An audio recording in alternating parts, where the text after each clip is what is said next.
In progress. Okay.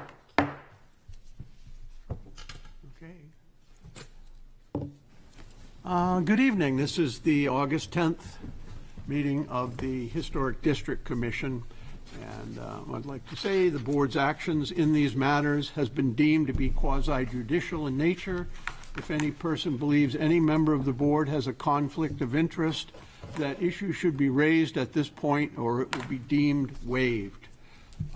We've got quite a bit going on tonight, so I'm going to try to keep the meeting going smoothly and hopefully get this thing through.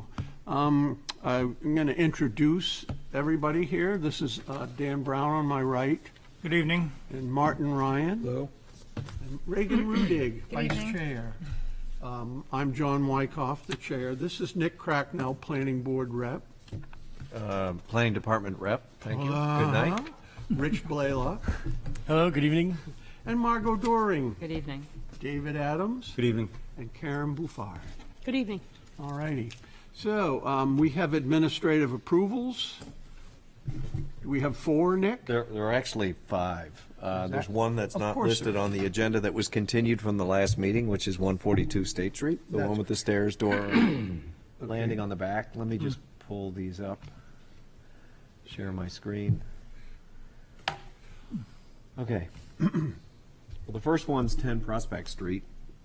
I've noted, I've listed that as TBD. I believe the 2 changes that are being requested for Prospect Street are a removal of a kitchen window, changing the front door, and the front entry stair design to the sort of half-circle granite steps. So I know the applicant's here if there's any questions. So why don't we, how do people feel about those 3 changes on Prospect? Does anybody have any heartburn? That's the new construction on top of the hill. Formerly 0 Maplewood. Yes. Correct. I wonder why they didn't use that address. It gets assigned a number when Yeah. it's going to be developed. Okay. It appears that we've gone through 10 Prospect Street. Are we good? Okay. All right.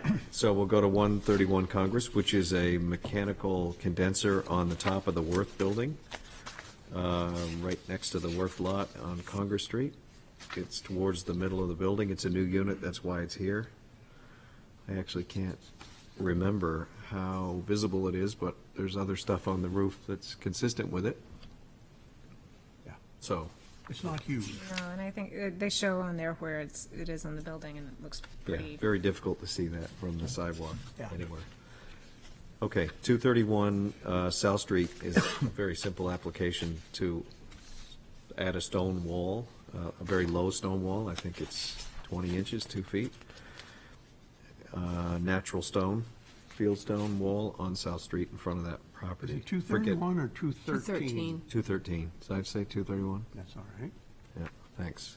It's sitting next to me, that's what's happening. That's right. Okay. Does anybody have any heartburn over a stone wall? No, as long as they can somehow, get that lichen and stuff and put Right. it on there. Okay, Mold. I'll tell them. Very good. Okay. 11 Walden is coming back in September because they're not on here. That would have been number 6. They were continued, but they need to get a variance for putting that condenser very close to that sidewall, as somebody pointed out here last meeting. They knew that before they got on the agenda, but we're going to continue that. So the only just other to- one. Just to repeat, the fact that they need to go in front of another board to complete their process before they come to the HDC. Only the BOA. The Yeah. planning board does not sit into the same category. Thank you very much. Yeah. Okay, so that, I think 142 State Street, we might want to do separately, given the questions last time, but, so maybe you want to vote on 1 through 4 that I just went through, because it didn't sound like there were any stipulations. Did you do 130. What did I 130 forget? Gate Street? 130 Gates. Oh, I didn't. Okay. That's a HVAC condenser on the ground beside the unit, behind a 5-foot fence that's already 5 feet away, or, yes. Okay. I'm sorry, forgot that. Okay. Anybody have issues with that one? 130 Gates? All right, so then there's still 4. Okay. Do you want to vote on those, and then we'll talk for a minute about Move 142? to approve. Second. All those in favor? Aye. Okay. All righty, so So 140, is it 142 or 124? What the? 142. Thanks. I know the applicant, Beth is here, and maybe her parents. I met with them today. This is the one we had on the agenda last week. I don't think Beth knew it was on the agenda or didn't know she was maybe going to be called upon to answer any questions. So I met with them today. There's currently a door, this building facade, as you can see in the photograph, which I guess I'll pull up so everyone else can see. The building facade is I don't know, the applicant can put an age on it, or Dave can, or John, but it's a CMU block building. It's gotta be in It's the the laundromat, probably 40s. 40s, 50s, 40s. 50s. So this facade that's shown in the upper half of the screen up there faces Court Street and Strawberry Bank. And it is visible from Court Street, but it's set back 44. probably 50 feet. So that was the sketch we had. There's no new drawings. I think what's presented below on the bottom half of the screen with the the sketch there of the landing and the railing and the steps, they're proposing to have 2 landings, I guess 7 or 8 steps to get down from that door. When the door again exists, the opening, they want to replace the door, and they would like to use, in this proposal, pressure-treated lumber for everything, the railing system, the treads, risers, and the frame. And I'll just end by saying, I recommended today they consider some different materials, at least to maybe clad the frame, because it is visible from Court Street, but I leave that to you guys. And I'm not sure where they fully landed, but I'll let you speak for yourself. If, Beth, you want to come up, or someone else. And Would you like to present, or, Or- this is an administrative approval, however. Well, it is, but, Yeah. it's not Could I unusual. ask if anybody on the board would like to discuss this at all? Yes, Margot. I would say, I don't have a problem with the design, but I don't think pressure treated is a good idea. Just within 10 years, it's going to look like crap. Yeah. And it would be a better investment, I think, for them to look into other materials, as Nick suggested. But in terms of the design and the size of it and all of that, I don't have any issues. Okay. Anybody else? I think it makes sense, given we've communicated it, for you to let them know. I think you last sent me a message that you're willing to look at some different materials. If you are, it'd be good to tell them so they know that. Yeah, introduce yourself, Beth, and your name and address. I'm Beth Danilowski. I live at 5 Washington Street. We're in the process of reopening Richardson's Market, and we need this secondary egress on the back of the building in order to open. So basically, I am at your mercy as far as using approved materials goes. We don't want to create an eyesore. We're just trying to make the building usable. It is set far back, and it's not in an area that the public should be accessing. So I was talking to Nick before about doing pressure treated for the frame, and then potentially using composite for the treads and maybe the railing. But we were planning on painting it to match the building, so it just kind of blends into the background there. Thank you very much. Don't go away. We might have some questions or comments. Anybody else? Yeah. So just so everyone knows, I encourage them to look at the railing system on 553 Islington, which is a relatively new approval. Yeah. And it's a typical composite railing that They're comes white. pre-painted. Oh, it's not on 51. They come in the color. There's a variety of colors you can order it in. I don't think they painted that, but it's like a beige. Yeah. And I'm not suggesting beige. It was more the quality of the material and the look. They can paint it whatever color they want or get it pre-painted. So, that's it. I agree with Margot. I think making this section look better, and adding an actual working door is great. I don't have a design with the stairs at all. Yeah, just as long as we can kind of find a better, a more attractive material. I got the sense the applicant really needs a decision tonight in order to move okay. forward, so they don't want to come back with those materials. So if Islington Street was to work, which I think if you are in agreement with the composite, it's a good quality railing on that project. And then I guess you could specify what you think would be appropriate for a tread, because we didn't talk about that. I don't remember. And I think it's worth, I had no clue, but is that the appropriate door for that building, given it's a 3-panel wood door now? You know, if it, What is it? 6-panel? yeah, well, yeah, it's a more of a industrial door or something. So you want to put a 6-panel metal Oh, door? I had asked before what was recommended, and I was told a federal style, so Well, that's, that's before I knew it was sitting on that building, Yeah. as I told you today. Right. So I don't think a federal style door is Nope, needed but you on a just building. tell But me what you what want. does it look like? Is this appropriate or not? And I You had know, no it's clue. it's on a cement block building.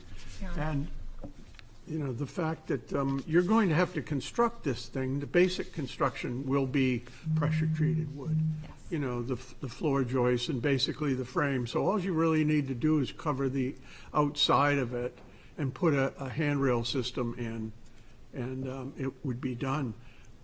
Personally, myself, I'm not even concerned about the treads in that location, but I shouldn't be speaking. Anyone else have any opinions here? No, I don't think it's very visual, and again, it is the back of the building, and it is in a back area, so I think as long as that door is painted to match everything and blend in, I'm neither here nor there on the design. Yeah, I would agree. As long as the door was painted and didn't, pop out, I think in the back of the building, it wouldn't, it's not visual, it's visual from, it's like Strawberry Bank from a distance. It's right across the street. Yeah, Court Street. so this is we wouldn't want an eyesore, as you said, but we do want to work with you and, get the second egress. it has, it's not up there now, but it is like a working driveway too, so it is partially Yeah. obstructed. Like the reason I had those pictures up closer was there are cars back there, so it's not, Well, I think you've been very agreeable, and thank you very much. So the two stipulations that I think I heard were that the door will be painted to match presumably the wall or something. And the door is presented, and that the railing system will be a composite railing consistent with whatever the specifications for 535 Islington were. I can give you that spec. But what about the framing and the posts? Is anybody else, if we're going to try to handle this thing or Yes. massage it a little bit, Yeah. I think that skinning the frame of this thing so that it looks a little less skeletal, and I'll agree with everybody that it's a good 50 feet from the Yep. edge of Court Street. There'll be no one going there. It could be skinned with all kinds of different materials and have no general impact.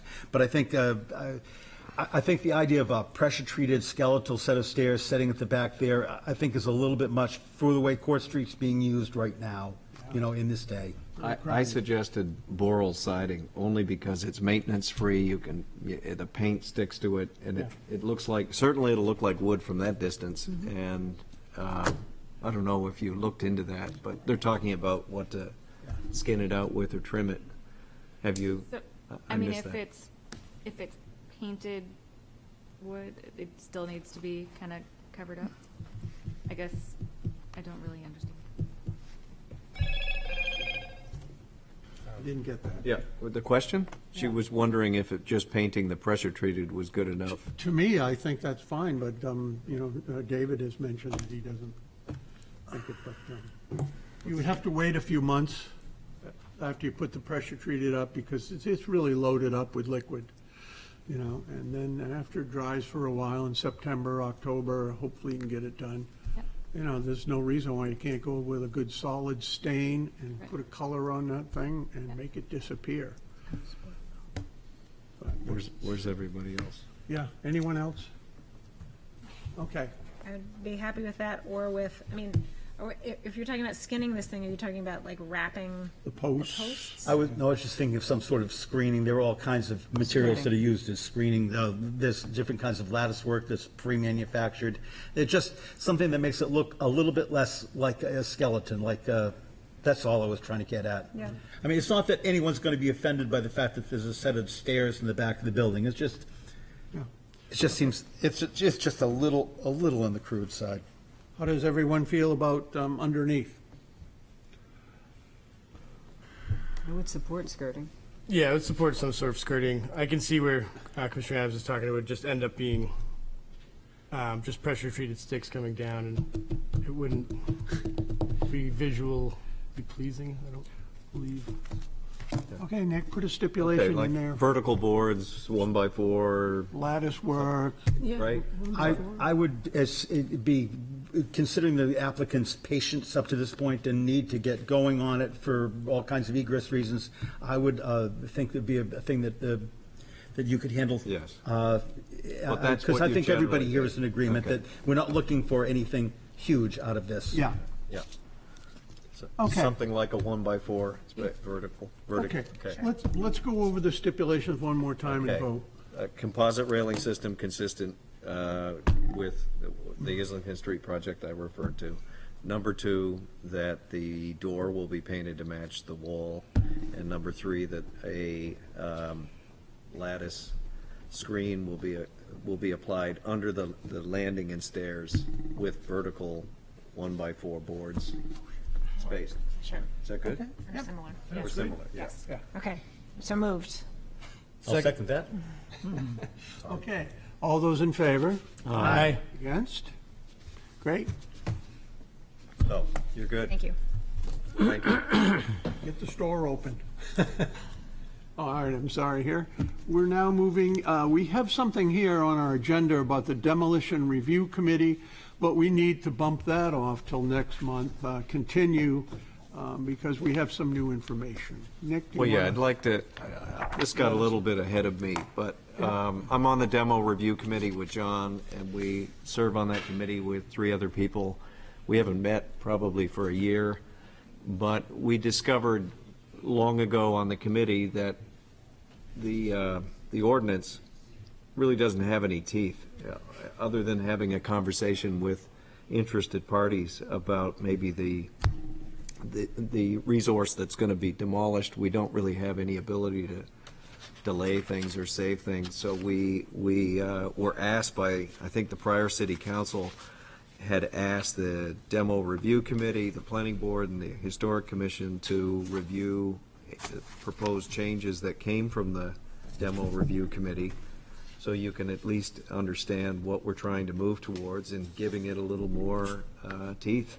So this memo that I helped Beverly put together for the planning board several months ago is essentially what I'm asking you to review so we can discuss it in September. It has our recommendations in here for strengthening the ordinance, and nothing is etched in slate, so we'd like your opinion or support as we go back to the city council in October, Yeah, but we're putting this off. until September Right, 7th. so- I September. move that we move the Demolition Review Committee discussion to next month.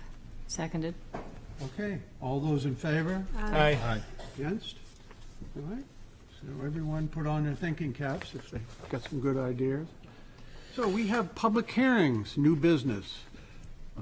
Petition of 1 Rains Avenue LLC, 31 Rains Avenue LLC, and 203 Maplewood Avenue LLC owners for property located at 1 Rains Avenue, 31 Rains Avenue, and 203 Maplewood Avenue, wherein permission is requested to allow construction of a 5-story mixed-use building and a 5-story hotel as per plans on file in the planning department.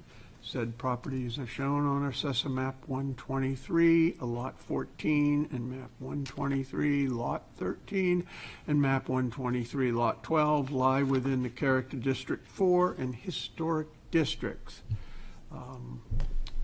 We need a presentation on this, but we have a little problem. Do we want to have, Yeah, what do you think, Nick? I don't know if I'd characterize it as a problem yet, Okay. but Attorney Sullivan is here tonight and would like to make a statement. As most of you know, Bob's coming up, 1 Rains Ave has been a subject of some litigation with the planning board and the Board of Adjustment. And I think because of that fact, Bob We have is suggesting we maybe not hear this tonight. But let's hear from Bob. Mr. Sullivan, I just, wish I had my camera so I could take a picture of you standing there. Something I remember for 15 years. There we go. Good evening, everybody. It is a surprise and a pleasure to me to be here. Surprised because you notice that Nick did not introduce me as the city attorney because I am not the city attorney. As of Monday, the city attorney is Susan Morrow. I am here tonight under arrangement with the city manager just to assist City Attorney Morrow in getting her work done. Well, I'm very sorry. I missed that, and so I'm going to take back what I said. But congratulations. Thank you. In connection with the public hearing that is on the agenda next, some things happened today of which the commission needs to be aware. The first of these things was that at 8:48 this morning, Attorney Duncan McCallum, who represents a group of citizens who are opposed to this project in its entirety and have been engaged in well-publicized litigation, which I'm sure you are aware of, contacted Trevor McCourt, Assistant City Attorney Trevor McCourt, who's in the back of the room, and inquired of him as to why this public hearing was going forward in light of a court order to stay all proceedings involving the project. After receipt of the email, there was substantial discussion involving members of the city's legal department and planning department about how to react to what Attorney McCallum had said. The court order in question was issued on February 14th, 2022, in a case entitled North Mill Pond Holdings, LLC versus City of Portsmouth. The city's actually defendant because a named defendant because it involves land use approvals given by the city. However, the real party in interest in the litigation is the developer here. So the court order reads in pertinent part as follows. Proceedings upon the decision appealed from are stayed, and the decision appealed from was a planning board decision. It is not unreasonable to give that court order a very narrow reading and to limit it to planning board proceedings. However, there has been a history here, and the city has previously given that order a broad reading, which in effect has stayed any proceedings involving the issues appealed from. Now, in the grand scheme of things in land use regulation, there is no higher duty that the city has than to strictly comply with any court order. And that's the basis of giving this order a broad reading all along, while the city is forced to balance the competing interests of the developer and the people appealing the development. More important than even balancing those competing interests is strict compliance with this court order. The issue was debated at great length in the city legal department and the planning department, and we determined after that discussion and debate that given the order a broad reading and making sure that we strictly comply with any court order, that the approach that we should take was to take a recognition of this fact, the issues before the Historic District Commission and the issues before the Planning Board at site review overlap. The location of the building on the site, for example, the shape of the building, for example, are issues which will have to be dealt with by both the Planning Board and this Commission. Because of that overlap of facts, we determined that it is a better interpretation of that court order to read it broadly and stay all proceedings until the Superior Court has spoken with regard to the Planning Board appeal. After we made that decision, it was conveyed to the developer. We received shortly thereafter an email from Attorney Michael Ramsdell, who represents the developer in this matter, questioning our interpretation and asking us to reverse it. Attorney McCourt and I had a detailed discussion with Attorney Ramsdell. We told him what we just told you, and we suggested a solution. The solution, which was originally a product of Mr. Cracknell, was that if the developer would request a month's continuance of this hearing until your meeting next month, that would allow us time to find some way to resolve this dispute of interpretation. And the ways that we considered resolving the dispute were, number one, going back to court and asking a judge for clarification. Can we proceed with the HDC or not? We'll try to do that in time to maintain the hearing schedule for next month. Another matter, another proposed solution that we presented to Attorney Ramsdell is that, well, perhaps we could agree upon a recognized expert in municipal law. There is, for example, no more recognized expert than Attorney Peter Laughlin, who literally wrote the book in this state. We said that we perhaps could refer the question to Attorney Laughlin and agree ahead of time that both sides would comply with whatever he said. And there were possibly other ways to resolve this dispute. But because all this was happening today, over the course of the day, we had no time to explore them. And we were hoping to get that 1 month that Mr. Cracknell had recommended to do that. I made the recommendation to Attorney Ramsdell that they request a 1 month continuance, and we would work diligently during that month to try to resolve this difference in interpretation. And the next thing that happened after that was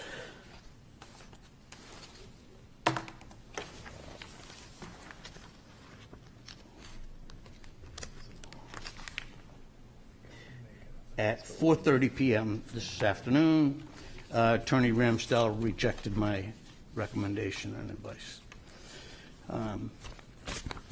And they have chosen not to withdraw, not to request a continuance until next month. Now, what I feel, everyone in the legal department has discussed this, what we all feel is that to be absolutely certain that we are on the right side of that court order, given the fact that the developer was unwilling to provide us with any further time to resolve the issue, that the prudent option at this point is to request and recommend that the Commission continue the public hearing indefinitely until this issue has been resolved one way or another. One resolution, obviously, is that the court could order something to be done or not done with regard to HDC matters, and whatever the court said, we, of course, would follow it scrupulously. But that not being done at the moment, our advice, our recommendation to the Commission is that someone make a motion to continue this public hearing indefinitely until this matter can be resolved. See what the applicant says. Thank you very much, Attorney. So I assume that we must have Attorney Ramsdell or somebody here for 5 minutes, no longer? No? Or Evan? Is there anything? No, well, you know. So I think what's happening is, he's asking for us to not postpone this, but to continue it. And we're doing this without prejudice. This has nothing to do with the project, and I think it's a reasonable thing. So I'm looking for a motion to continue this. And I'm thinking 1 month from the way you're discussing it. I think indefinitely is putting the onus on the developers. So I'm going to say 1 month. And so it's up to you to get this together. Or maybe ask the judge, where's the decision? I mean, it's been since January. Without prejudice. Thank you very much, so Bob. Would somebody make this motion for 1 month? Can I just ask, is there anybody from the applicant side that's reconsidered what the attorney said at whatever time that was this afternoon? Is that still the position of the applicant you want to continue tonight, meaning present, which would leave you where it was just, I think we need to know if they want to ask, if they've changed their mind in the last 3 or 4 hours, it would be good to hear But that. we're not going to vote on it. We'd be voting on Bob's recommendation, if I heard it right, which Yes. was mine earlier today, is that they request a 1-month extension, which means we don't need to re-advertise, and, because an indefinite postponement means you have to re-advertise all this again, because we don't have a date certain for anybody that's interested in speaking. So if the applicant has had a change of heart since their attorney spoke with Bob, then it'd be good to know that. If you haven't, then Bob is recommending, you're nodding your head no, so no change of heart. So Unfortunate. yeah, so Attorney Sullivan is recommending that you postpone it indefinitely, not a month, because the applicant doesn't want a month. And we'll re-advertise when this gets resolved one way or the other when it gets resolved. Is that a fair synopsis of That is very fair. One of the points that Attorney Ramsdell made was that a continuance of a month might not be enough time to get the court to clarify it. Yeah. Well, that's too bad. We could have continued in a month to October, but continue it- no, if now we you got to continue re-advertise. Then it's just another 30 days, and you come in front of us again. But if we continue it indefinitely, it pretty much erases all the work we've all done. Are you sure you want to do this? Well, it Would erases you the like to come notice. up and speak?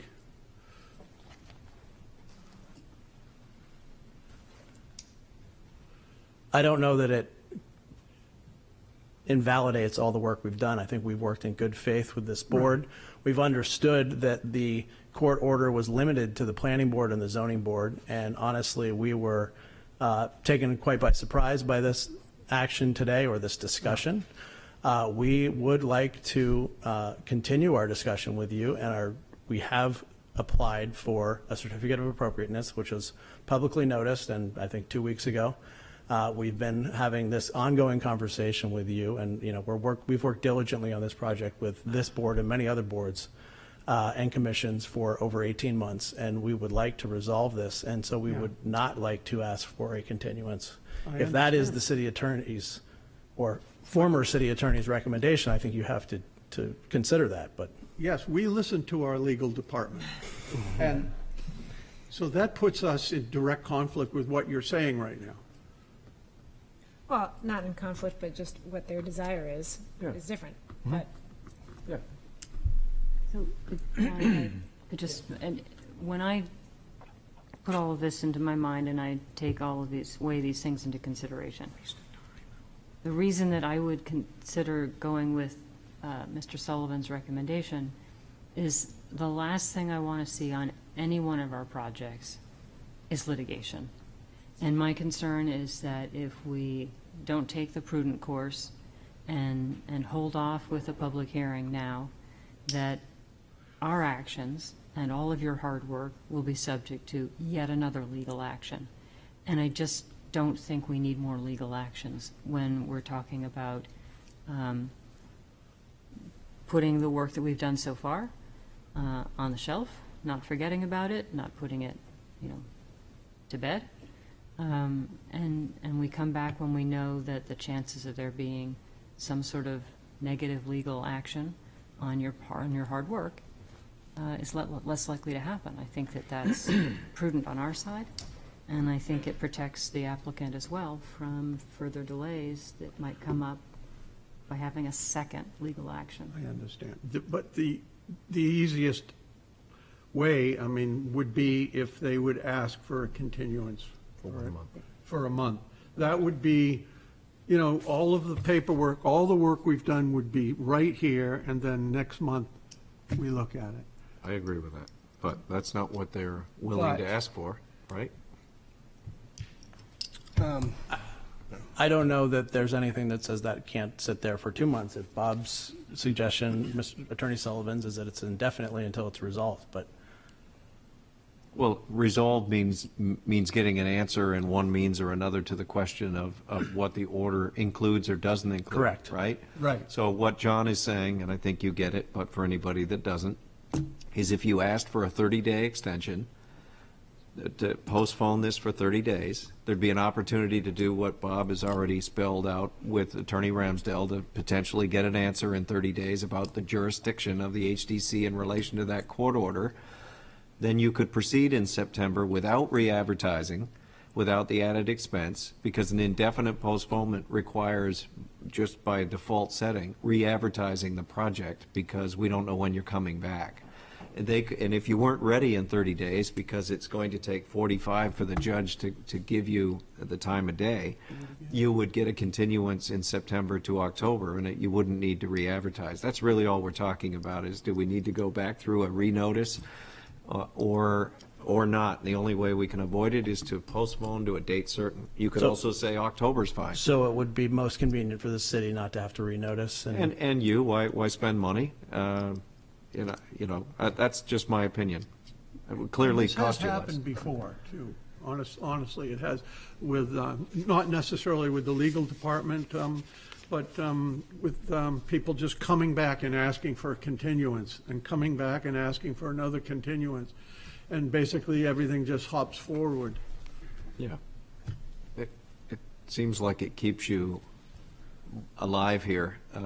And if we don't ask for a continuance, but you go Do it with anyway. I'm the gonna continue. attorney, you're going to do that anyway, gonna ask correct? for a And continuance. if it's resolved in time for the next meeting, could it not be heard at that meeting? No, because we have to continue it tonight to a date certain. If it got resolved in 15 days, we would have to do a new notice for next meeting, and the notice has to be out 14 days before the meeting. When you postponed and you don't know when you're going to actually come back, you need to re-advertise, and you need to re-advertise not the day of the meeting or the day before. Understood. Right? Well, So it would leave you- absolutely, I understand, because we advertised 2 weeks ago, Yeah. and we got this surprise attack the day of the meeting. Yeah, I get it. So if we did an indefinite, you get a 2-week window. If you do a 1 month, you get a 4. Okay. Okay, and so do you have any change of heart, or are you going to stick your, you want a 1 month continuance? Because it sounds like they're going to do that. It sounds like that's what you're going to do. If it's easier for you, I will ask for a 1 month continuance, but I think that we've been seems put in a very difficult position here, and I think that should be acknowledged. Yes. It seems like that's the safest bet. Hopefully, you'll get an answer before 1 month, and so next month, we can move forward. Yep. Is that still good for Attorney Sullivan? The original offer? Yeah, if the motion would, or if the request should be made and accepted by the commission as proposed, then I would contact Attorney Ramsdale in the morning and make every effort to get this issue resolved in a month. Okay. Perfect. And just before I just want to reiterate to the applicant that this was all a surprise to us today as well. Oh, yeah. So it's not like, we're in the same boat. We're trying to do the best thing. We got to follow the court of law, and we're doing the best thing for all parties involved. All right, so I need a motion. Continue?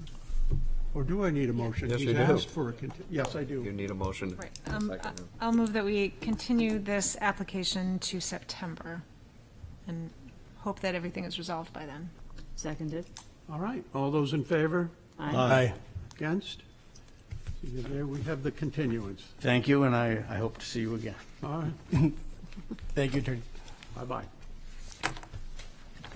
Now we move on to petition of Port Harbor Land LLC, owner for property located at 2 Russell Street and 0 Deer Street, 2 lots, wherein permission is requested to allow the construction of 3 new freestanding structures, 4 to 5-story mixed-use office buildings. as per plans on file in the planning department. Said property are shown on Assessor Map 124 as Lot 12, Map 118, Lot 28, Map 118, Lot 28, and Map 125 is Lot 21, and lie within the Character District 5, Downtown Overlay and Historic Districts. So who is here to present this fine project? Good evening. Brooks Slocum from SGA, representing the project. I assume this is the final one, so you guys want a full-on presentation, correct? Yes. Excellent. The project, as you all know, is in the edge of the old and the new city. The site context obviously has, we'll keep going through it. Sorry, I'll go through it quickly. It's in the heart of where the old city is and the new city, and we're trying to tie the two together with the this new project. Obviously, currently it's a parking lot adjacent to some hotels and residential. We are working with the context of Portsmouth as part of our vocabulary and trying to define a new, modern, historic architectural vocabulary for this particular site, using some of your classic old pieces. There are some newer ones in here that are replicas, and some new architecture that is on the north side of the site. So we're using some of those imagery as well as some examples of some modern buildings using some of that same character, and also bringing in some pocket parks and some pedestrian alleys or muses that give the ability for the site to be porous as opposed to a wall. The site being bordered by 4 streets actually, and a railroad track, have a lot of circulation around it. We're going to be we're proposing, and we're through the planning board, to increase some of or change a little bit of the parking or the drive lanes along Deer Street, and adding a pedestrian park at the north end of the site. We've broken it into 3 buildings, 1 office building and 2 condo residential buildings. This will have parking at 2 different levels that are accessed from 2 different points. The building concept is really taking the whole banana-shaped site, really thinking about how to break that up and allowing some of the roadways to pass through, looking at being able to carve out some of that for obviously light and air, but also to open it up to the north side, and then break it into a series of buildings that are more in keeping with the character of the old Portsmouth. So it is 3 buildings, but we're looking at facade modifications or modulation along the street side and the pedestrian side in order to give it 2 edges. It has the round edge of the site along Deer Street, and then along Maplewood we have another kind of intersecting piece where Maplewood does a little bit of a bend. So we're trying to look at how those 2 areas could be treated a little bit more grand. In the back of the site, we're along the train tracks. We have, that's where the visible portion of our parking is located. And we're looking at, on top of the parking, where it doesn't have residential, a roof deck at the 2nd level. We've broken the buildings into kind of parts, looked at how the windows can be modulated along this process. We have balcony windows, we have fixed windows, we have bay windows, we have Juliet balconies, and then just fixed windows as we've looked at. We have different bricks that are part of the modulation, all kind of in a complementary pattern, all the way from the lighter brick in the middle of the site, and it'll fold out into darker brick and then eventually into metal. So building 1 is the office building. It's on the corner of Maplewood and Deer. It's Deer Russell, I'm sorry. Here. Deer. And it has, it's more on the bend of where Maplewood is going towards the north side, the more modern part of the site. That's the main entrance to the building. It has it's on the slope going up Deer and down Maplewood, so it does have a little bit of a grade change, but we've been able to kind of keep that as a feature actually in the building. We have some retail along the sides and backs, as well as in the Muse portion.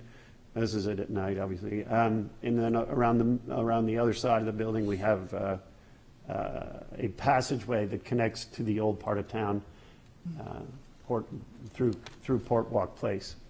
I got that right. So these are some vignettes in regards to how we're looking at the Muse. We're having some areas that are connected to both Building 1 and 2, which is the building, the office building has an outdoor area that can be fed from the building itself. And Building 2 will also have one along this Muse. And this is really intended as a pathway through, much like many of the pathways along Port Walk Place from downtown. These are two variations on how we're treating the Muse. We haven't fully set which one. I think it's still going through planning board. The previous one, though, is the one that gives you two different resident platforms off of the retail. But the intent here is really to connect the city back to this building. The building is a four-story building. My apologies. Retail on the ground floor, and office spaces above with a terrace on the fourth floor. These are the standard facades, brick and glass facades, limestone on the first floor with a granite base. These are some of the lobby entry elements here. And these are facade studies for each one of the base studies of Building 1, how they're made. As I said, granite base, limestone first floor, can lights, or wall lights, then brick and metal. And then these are more of the samples. We have some of the physical samples if you all would like to see them, just to give you a taste of what the actual material. But that's the character and that we're going to carry through. The brick really changes, but the materials will be the same for all three buildings as they morph and have slightly different designs. Does anyone feel that we need to look at some samples right now? Usually. Maybe not the brick, but, No, probably a good idea. yeah. Okay, we can lay them out on the table here. Or start them at that end of the dais. Oh, you want to do it this Yeah, way? yeah. When you give them up here? No one's going to these come guys? down there. Why don't you keep going? I'll keep going. Now we're on to Building 2, which is the larger condo building. It's a U-shaped building, as we identified in the other piece.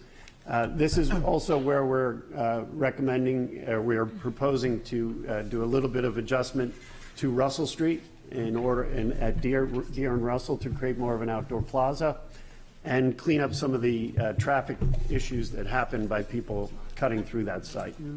Hey, are these samples for all three buildings making These- their way? Okay. these are. And they're labeled so you can tell which one it is? No, When they- they're not. Not really. But- I don't know which just- one They all is look which. like little brick pieces. Come close to a microphone, they won't Yeah, hear you you. gotta So get- let me rephrase. Okay. The granite and the limestone are for all three buildings. Yep. Correct. The metal is for all three buildings. The brick, as we identified in one of the earlier, Light in the middle. slowly changes from light to dark, both going sides? in two directions from this center building. The one at the bottom of the pile is the lightest one. So this is, Second lightest. Put the lightest on top. but the lightest, so the lightest would be Maplewood Avenue office No, building? it's the No, middle. no. Oh, The This middle. is the middle portion. oh, Can we go back to one of the drawings? Maybe I can Yeah. clarify. We have a slide showing us. This is the middle. yeah. That's phasing out in each direction. Then we have that one, shoes holder, and then gone. the last iron project. Long There we way go. back. Up. Well, So, Don't you want to be here? Back. one. Back All right, quite so a bit. just to clarify, let me, You need a microphone to go over there. I'll do it right here. There's the middle. The idea is that the middle building is our lightest brick. Right. Okay. And going in both directions, we get darker until we get to the metal. Middle. I should have brought my Yep. work gloves. Does that make sense? Yes. And in essence, it's kind of like what you have in downtown, where each building has its own character, but it's a little bit it's almost like the other one next door. Brick changes, but in this scenario, we wanted it to fade from light to dark from the center. Okay, let me get back. Since we've interrupted the flow, the public realm, your two options, which do you prefer? Which one are you presenting? Option one is the one that we're presenting, Which is the dual platform? dual platform. Yep. That's my answer. Is this, how thick is this on the building? What I'm holding, or? No, that's just a finish, that's the stone? Yeah. Well, depending upon what we're doing, it's probably going to be, if that's the granite or the limestone. These are just color limestone. samples. These are just color samples. Yeah, so how thick would that be? We have a Couple of blow inches? up of it. It could be up to, what do you think, we have an inch or an inch and a half or 2 inches for the granite. Typically, it would be, it'd be a rain screen system, so you have about an inch and a half to 2 inches of stone with concealed fasteners, and then insulation and a cavity wall behind that. And we have details of that at the end of at the back of the package. But these are going to be standard bricks, and the stone is thicker. Again, we only had a Whole Foods bag, so we couldn't really bring the whole. That's fine. You don't have all the windows and the roofing material, stuff like that? Yes, they're all You got specified in this Two different package. cornices here, right? And middle samples. Anyway, so this is building 2. This is the main entry where the lightest brick is, and the brick gets darker in segments as it goes away towards building 3 and towards building 1. This is option one. We have 2 options on the way the building is. The variance, the option 2 has a variance because it's above your 60 feet, and option 1 is without a variance. How much of a variance would option 2 be? I think it's 4 3 feet. feet? 4 4 feet? feet. What, it'd be 64 feet? Yes, it would. Well, it doesn't- ironically, there's a zoning amendment before the planning board that would allow a 4-foot cornice like that without a variance, if it passes. If it passes. Yeah. Knocking on wood for that one. But, so is this your preference if you had the ability to do it? It would be. I think it gives a little bit more character. Obviously, we'd love to be able to see a little bit more bouncing around on this so that it didn't feel like it was 2, 3 big buildings. But Yeah. based on your current code, it works. Yeah. If that passes and we're still in the process and there's a real reason to do it, we would, obviously love to. I think it's a good example that I could have used on Monday night in pitching the additional 2 feet, so. 4 feet. Thank you. Well, yeah, it's already 2 allowed. It would jump to 4. I got you. Well, if yeah. we did the 2, I didn't know that. All right, so Yeah. anyway, here we go. Yeah. Brooks, could I interrupt you for a second? Yes, sir. Yes, ma'am. Yes. So have you, I don't recall seeing detail of what's happening with these cornices, the decoration. We have that in the back of the package. Okay, I'll wait till we get there. No, but it's they don't go too deep, but because in regards to how this is, but all the cornices are detailed. Okay, At this and point. are they different depending on what part of the building they're on, or are they all the same? For each segment, they have, right now, again, we're in, design development, so they have the opportunity to be slightly different, which I think they're all going to need to be just based on how they're aligning with the rest of the building. Some are a little bit, they're not supposed to be the same. So they're a little bit higher and lower. We're taking some advantage of what you have, but they're not supposed to hit. They might hit each other, but they're not supposed to be the same. The So intent this is- is a different color? Come on, stay up Can I here. jump in? Yeah, so the cornices. Who are you? He's Walker Yeah, Shanklin. apologies. Walker Shanklin with SGA, an architect as well. So the lower cornices, the limestone and the granite, are Oh, intended to that's- have a similar profile across the 3 buildings. The Talking upper about the upper cornices, cornices. yeah, the upper cornices have 3 profiles that were varying between the segments buildings. of the buildings. Those are identified in the Package in the back. package in the back, and those are intended, again, to give that variation between the smaller breakdown of the three buildings. Thank you. Okay. Much better spoken. But I have another question considering. Yes, down up here, big boy. Wait a minute. So it's a different color on your entryway cornice here, and the potential, is that, is it just, That's a intended different to be a color, or brick is it a cornice, different yeah. material? It's brick. That's intended to be a brick cornice that wraps. So if you go to the earlier one, what this is intending to do is create a big brick piece over the top and really recognize it as something separate. The other ones are metal. Matt, thank you. It's a slight, I know we had a lot of conversations during the process to try and identify some form of entry, and it's a challenge when everything is 60 feet. So that was the intent. And then if you go to the next one, then this really does stand out as that piece and ties it back down to the brick below on the plaza. So I am going to borrow that, if you don't mind. You can have the whole thing. In the back of the building, Building 2, we've done a few things that are a little bit different from the last time, which was we brought that garage screen in a little bit more in order to have an in and an out of the parking garage on different sides. We're at a different elevation inside, so we needed some ramp as well as how to maximize the parking.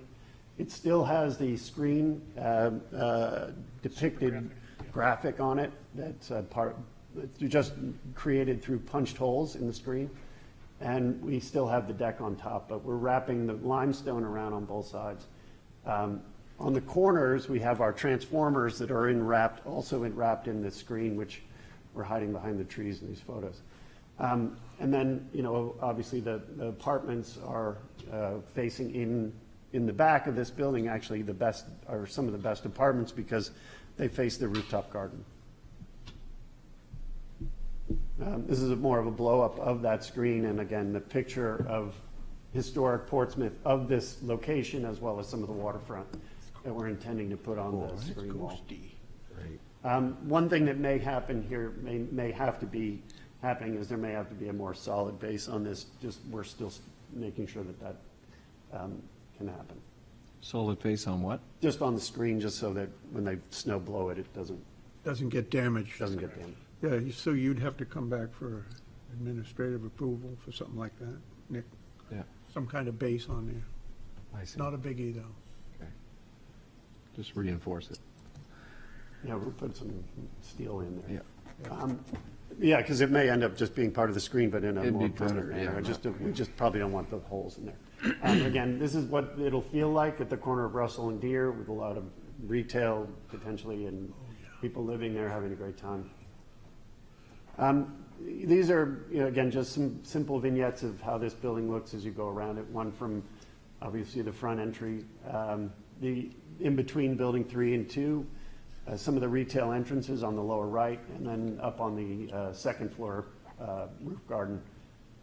Yeah, and we're providing awnings at the intended entries for the retail, and then again at the Building 2, where we're really trying to celebrate that entry. We've lifted that limestone base up 2 floors and then created a larger and broader awning to really, signify that as the main entry into the Building 2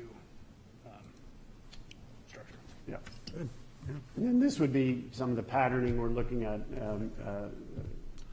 limestone and brick, or concrete and brick, actually, inlay for this corner. It is recessed because the height limit, again, pushed the ground floor down, but it actually creates a kind of a cool little amphitheater from the corner of Deer and Russell that will be really nice. And then there's steps on the lower left, and it's actually at grade at the upper right of the plan.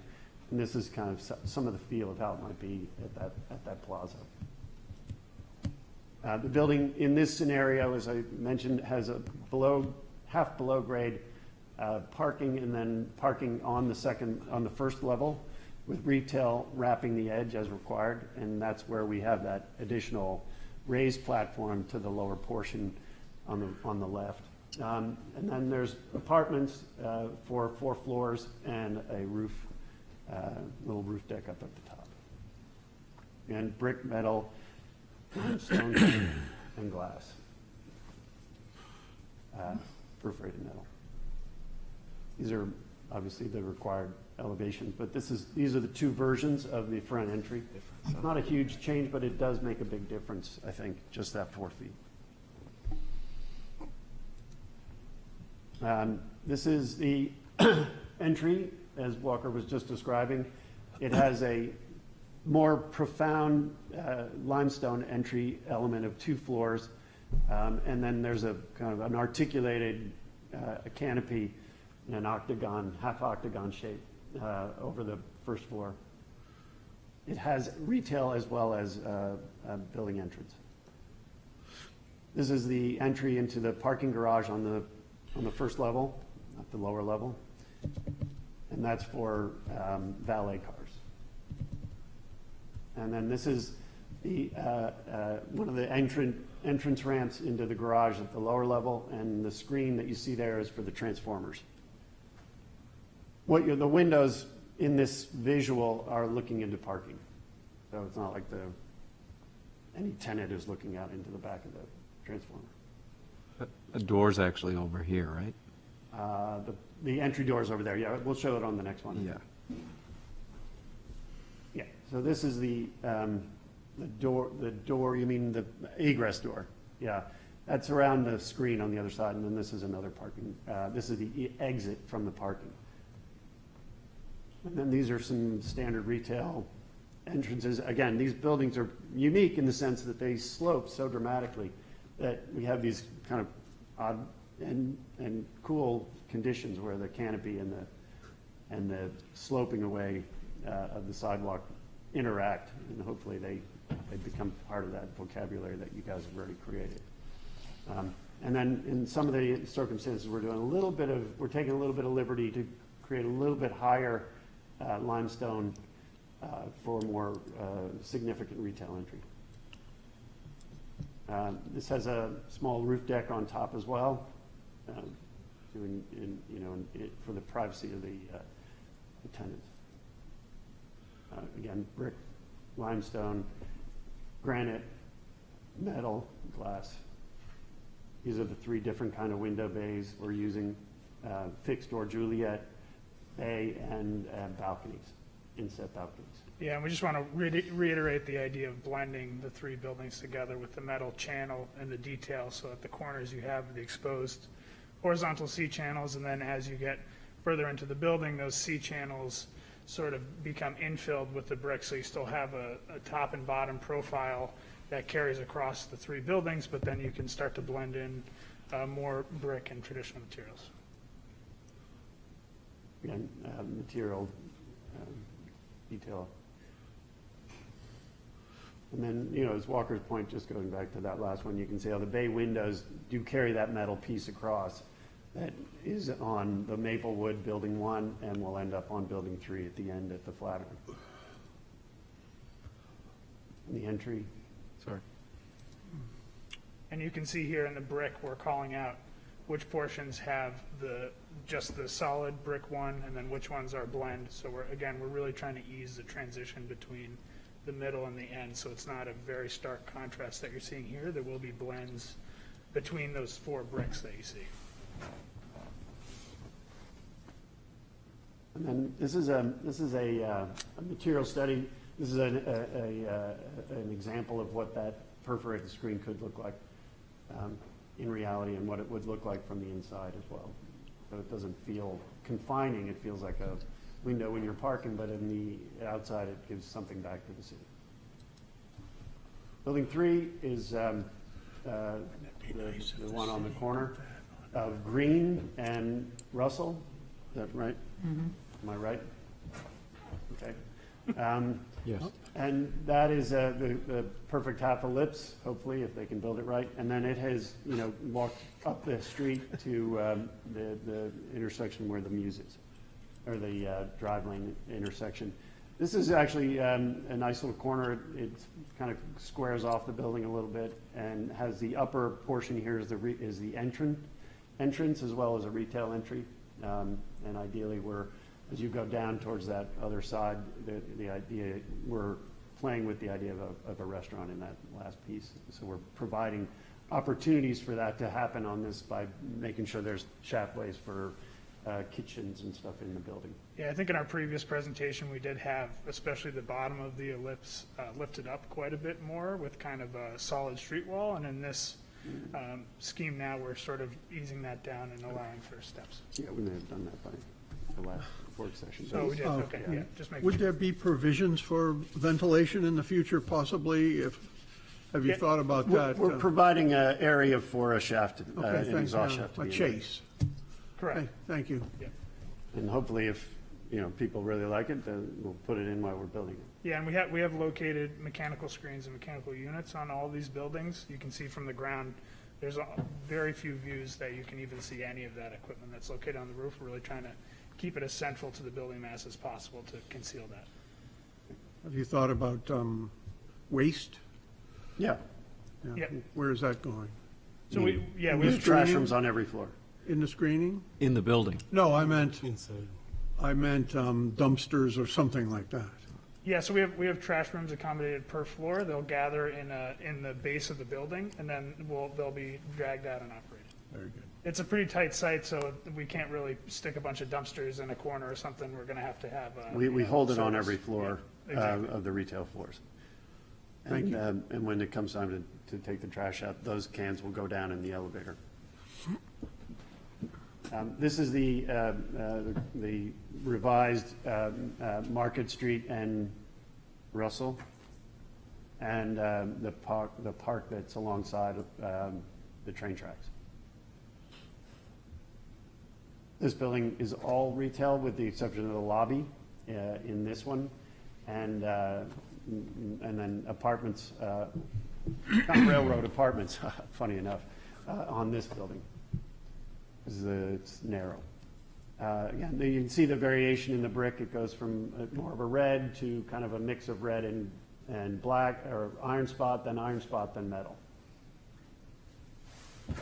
And then the metal end. This is the view along the railroad tracks.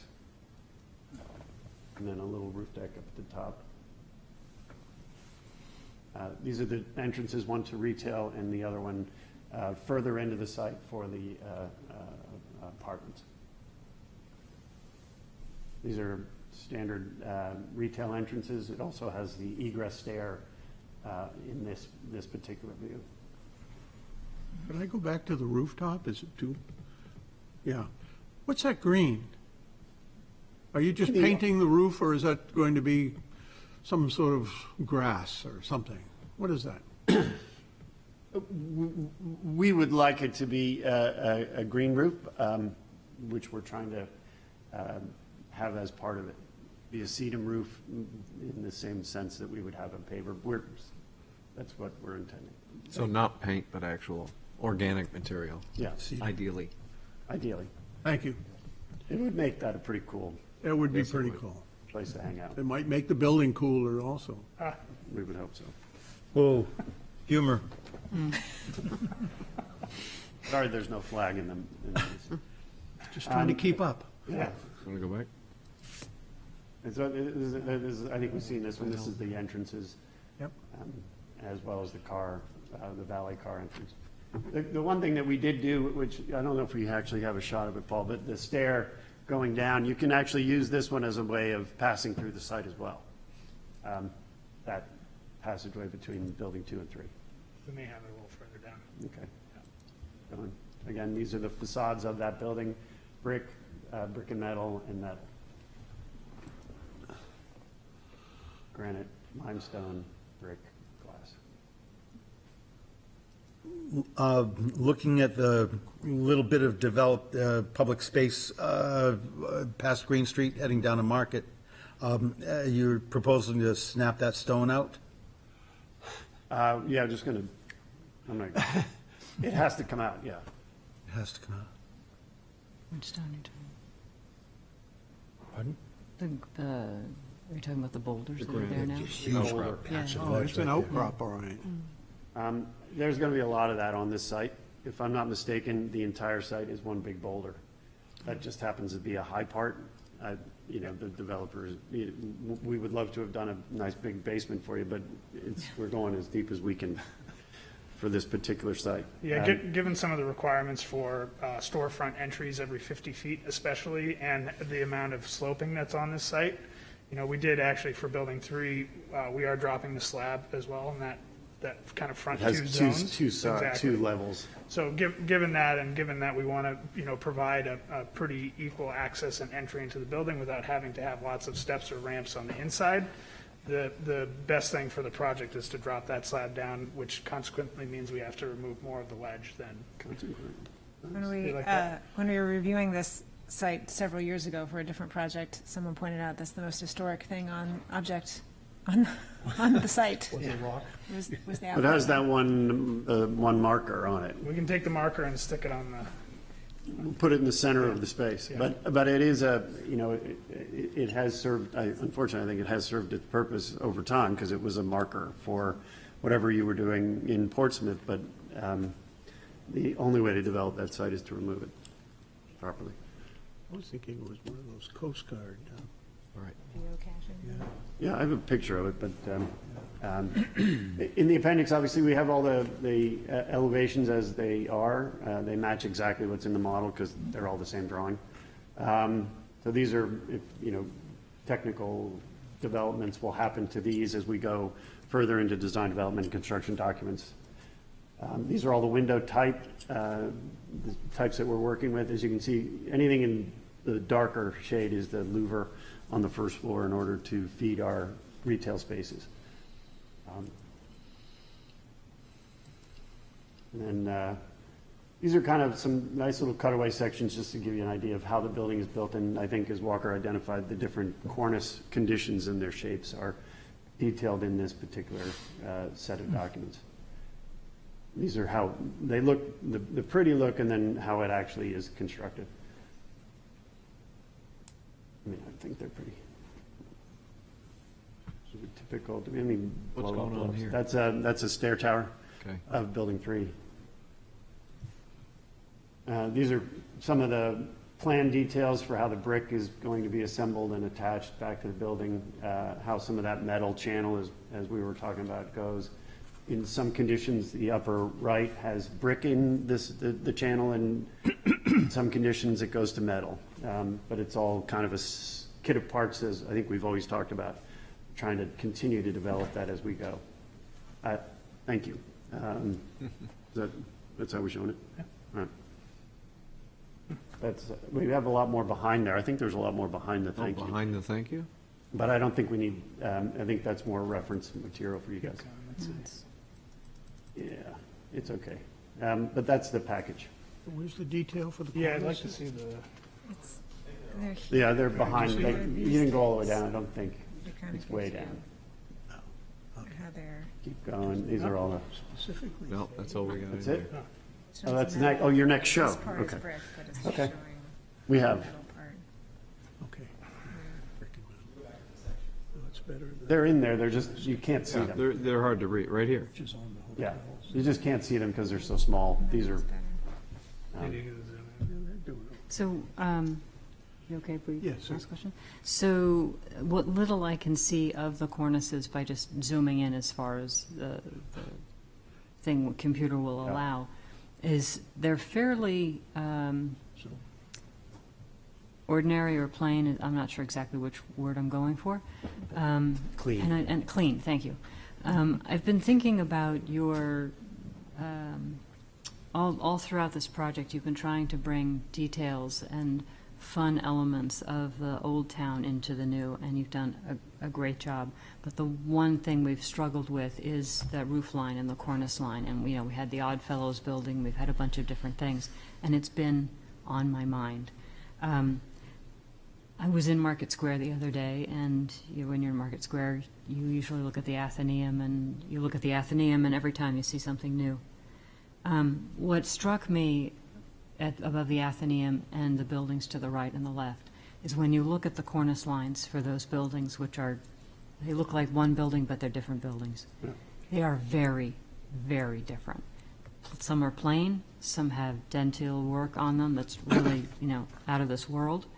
And rather than go for a variance and go for this sort of height thing with your center building, I would recommend, if I were you, I would sit in downtown and I would look at all of the moldings that you have to draw from, and I would come up with some really fun and different cornices. And that's how I would personally solve the problem, and I would encourage that myself. Yeah. Otherwise, It's a I great- think this it's is- a great, I think in design development, that's where we would start to hopefully refine a little bit more of that. Yeah, and I don't know if you can, you probably can't zoom in enough. I can zoom in Nick. on Oh, that. so, But I think this project is great. I think you've done a great job of balancing the conflicting needs of old and new. Yeah, so the curved building to the right, heavily dentil, very, very fancy. To the left, very, very plain. Moving further to left, there's something else. Well, they've even done the way they join the two buildings. One has Yeah. the dentals, the other one doesn't. Yeah, I mean, It's kind a of little- cute. yeah. So I think, You're right, it's a great way to play, I think, but I think that, you know, we want to go, you know, the limitations obviously are going to be in our imagination and in our, you know, actual budgets.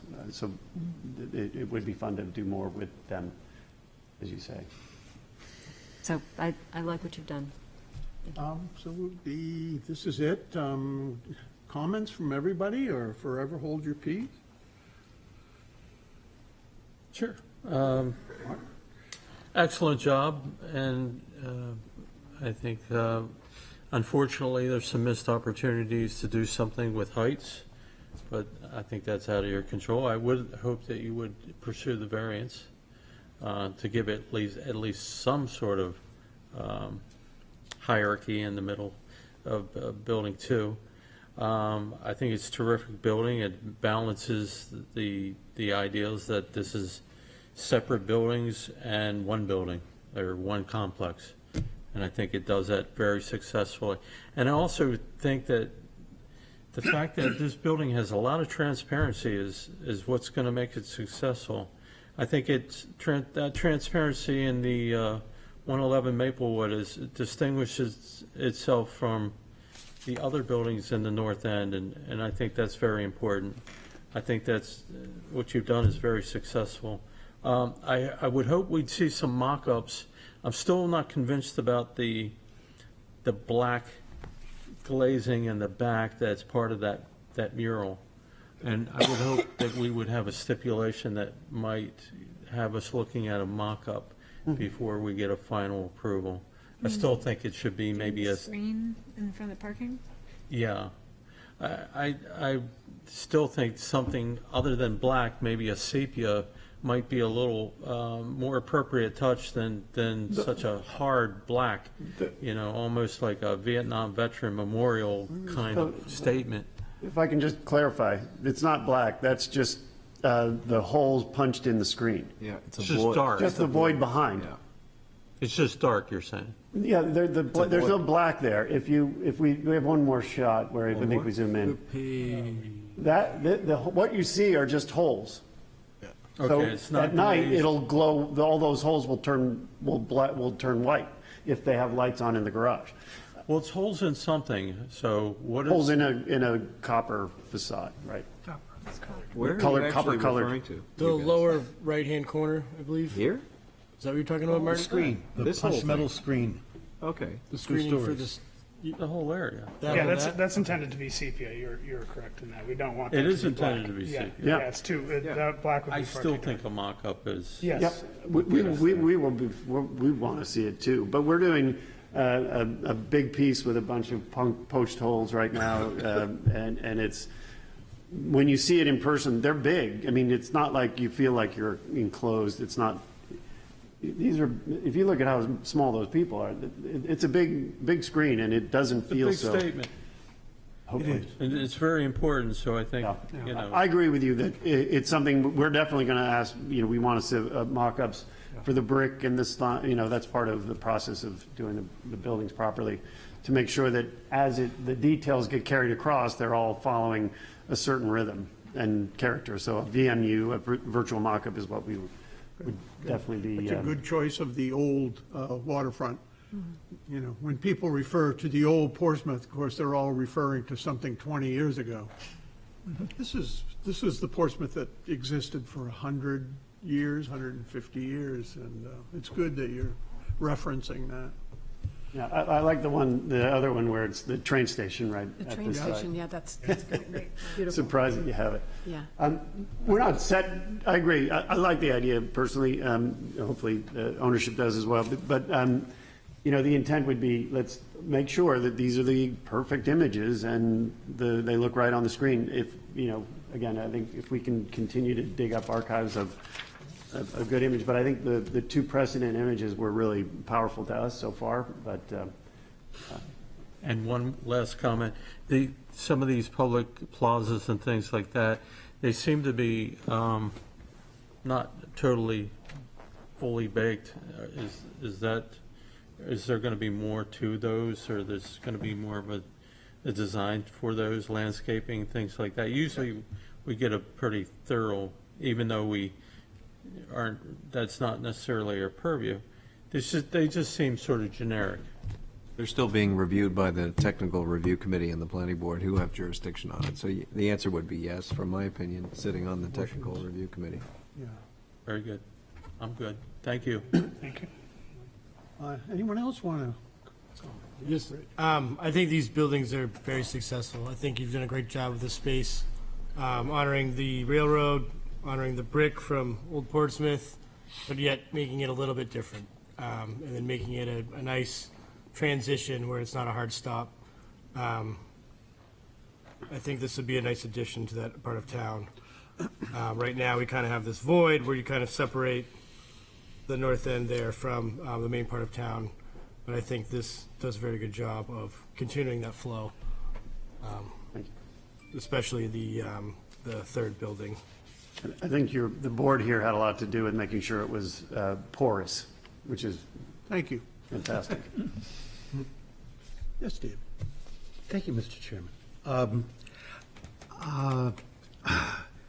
The darkest of the bricks, I think, is a mistake. To me, it's a non-starter. Just get that over with.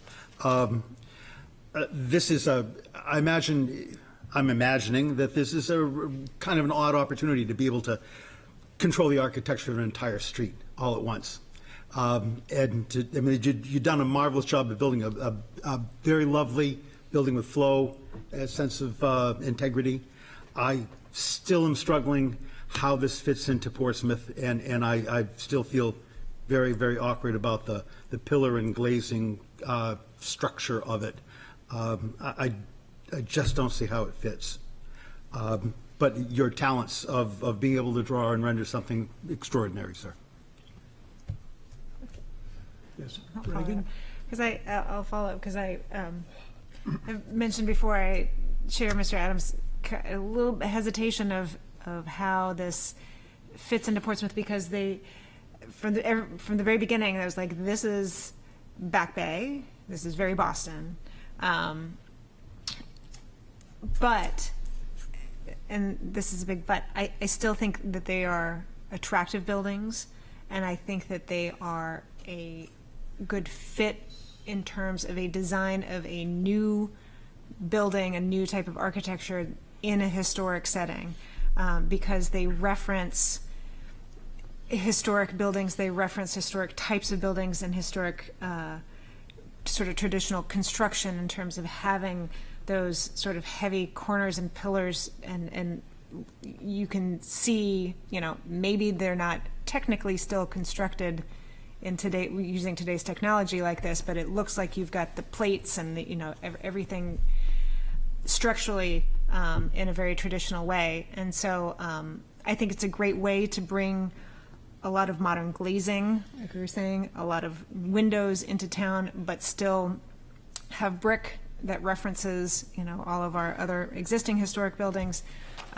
And overall, the plan of this project is so much better than anything that we have seen before. Having this porosity, as you were saying, to the project, having these links through the site and not having this huge wall of a building go through this parcel, it is a huge improvement, and I think it's going to be, makes it very successful in my mind, because we're finally getting sort of what we've been asking for so long, which is not just one giant building that fills up the entire parcel, which by right you have the ability to do, but breaks it up into several different buildings, which is more along the lines of the pattern of how our downtown has developed and what the historic sort of landscape is.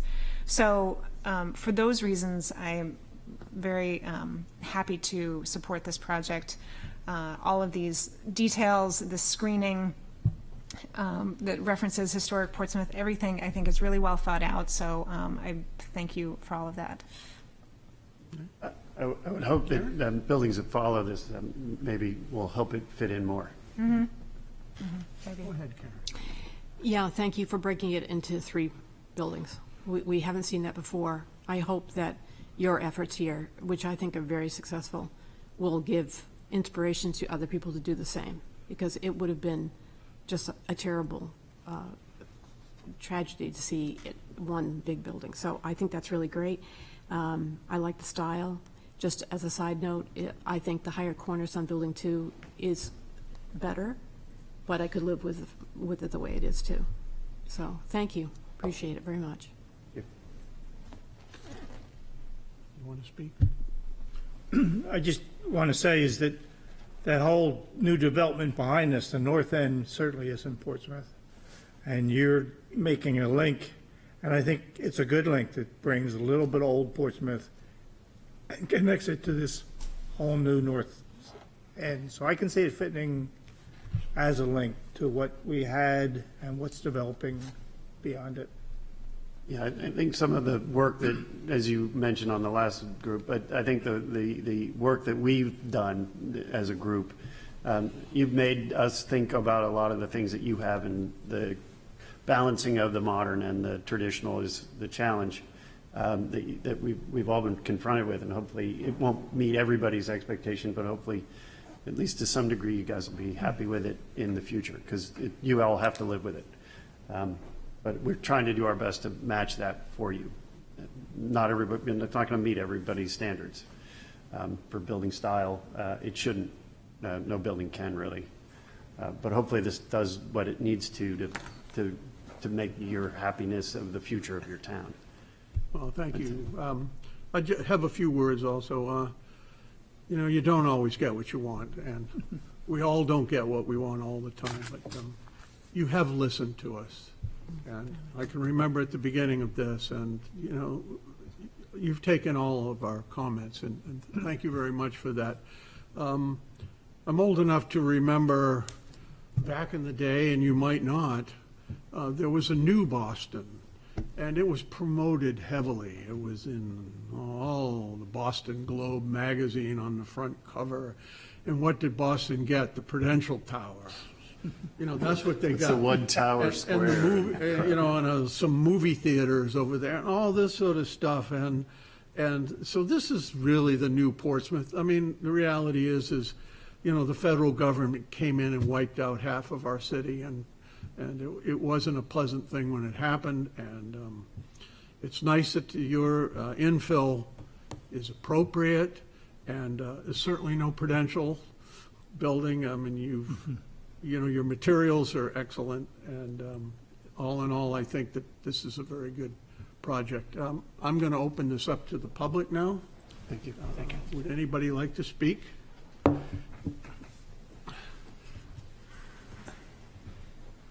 Now, mind you, this is a public hearing for approval, so there won't be any changes to the project at this point.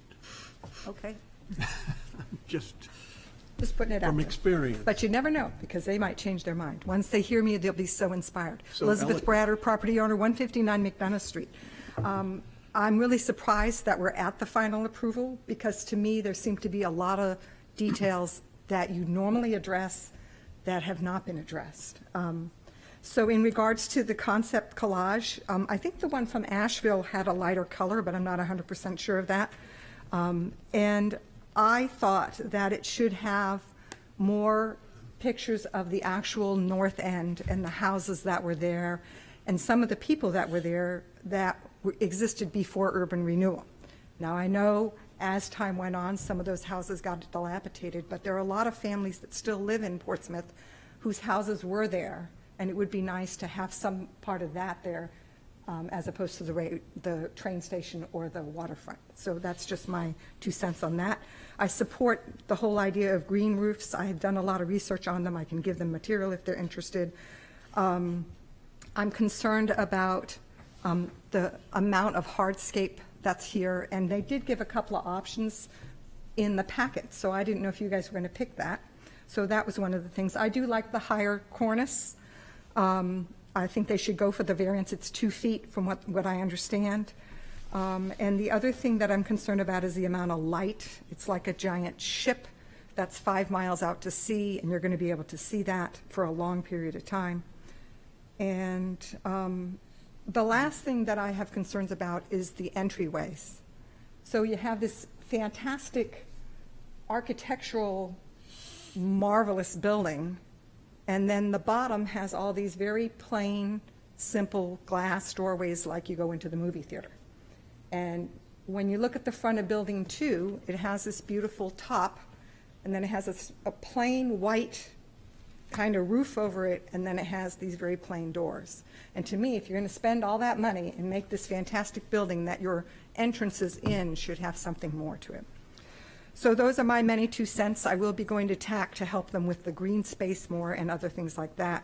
I think that the Asheville has a lighter color, and like I said, I'm really surprised that a lot of these little details that many of you mentioned are just not being addressed, but we're moving on to the final approval already. Thank you. Thank you. Is there anyone else who would like to comment on this project? Is there anyone online, Nick? There are. I see no hands. Raise your hand if you'd like to speak. There are 5 people in the waiting room, but no hands. So I would say no. Okay. So I'm going to close this public hearing, and looking for a motion. I'm sorry, John, before we do that, could you just clarify what might be coming back? For options. For options. Or well, I've got 4 things I've written, 3 things I've written down. One is that, I think, option 1 is preferred for the MU that has or the gap between Maplewood and the middle building. Oh, the public realm. Well, whatever you call the first alleyway that's aligned with Portwalk Place, that option 1 with the dual raised platform is the preferred pathway or design. Number 2, in no particular order, there's a preference for option 2 of the raised cornice. And rather than, I'm hopeful you won't need a variance. And the zoning amendment we're currently discussing will take care of that. So it would be nice if it passes that you come back for administrative approval, not a variance, to apply that raised cornice. And then number 3, that if you change this image, you come back for at least administrative approval to make any alterations to the scenes that are shown here, and that you do a mock-up prior to installation of a portion of that screen so we can get a better sense of what it is. It would be nice if they had a small portion that maybe from another project or something, and then you could tell us and we could all come and look at it. Whatever, mock-up of some sort. Yeah. Nick, What did I miss? Well, I think given how complex the brickwork is and this idea of the gradient, Yes. that it would be a really good idea if we saw how that was going to work. A mock-up.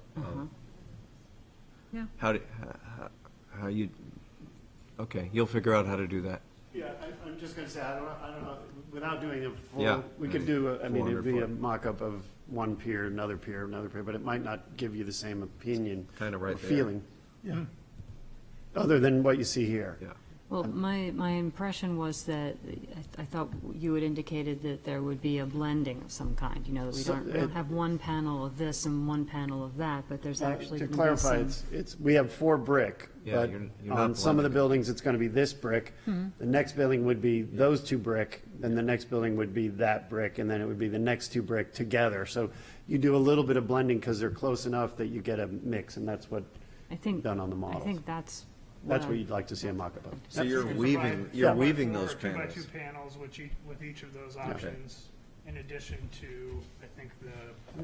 We can do like the ones we just did Yeah, at absolutely. AOTC. Yep. All right. Because Have I, them made. I Yep. think David brings up an interesting point. I don't think we've seen a black, dark iron gray spot. brick like that anywhere in Portsmouth. And I think it might be a prudent idea to see how that works, since we don't really have a mental picture Yep. or an example in town that we can draw from. If you go to just the end of the Flatiron, what it is it's really supposed to feel like it's part of the metal.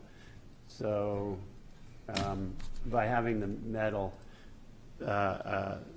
one piece, and then the brick is kind of more reflecting what the metal is, and then you go to more of a brick and darker brick. Building 3 is probably the best. Yeah, it's only on building. I understand the concept. I think Yep, it's just. okay, so there it is, but Yeah. half of that you see in dark is metal and half is brick. We'll have to do a mock-up. And just to clarify, for the administrative review, is it like could we create a mock-up, photograph it, and bring the photographs here to a meeting, or would you want to meet out on site, or how would that work? Usually it's on site On site, somewhere. okay. Some mason does a day's Yeah, work over it's a here mo- in the it's during corner. construction. That's fine. However, I think the idea that's maybe being suggested is the commission wants to make sure the bricks you've chosen are appropriate.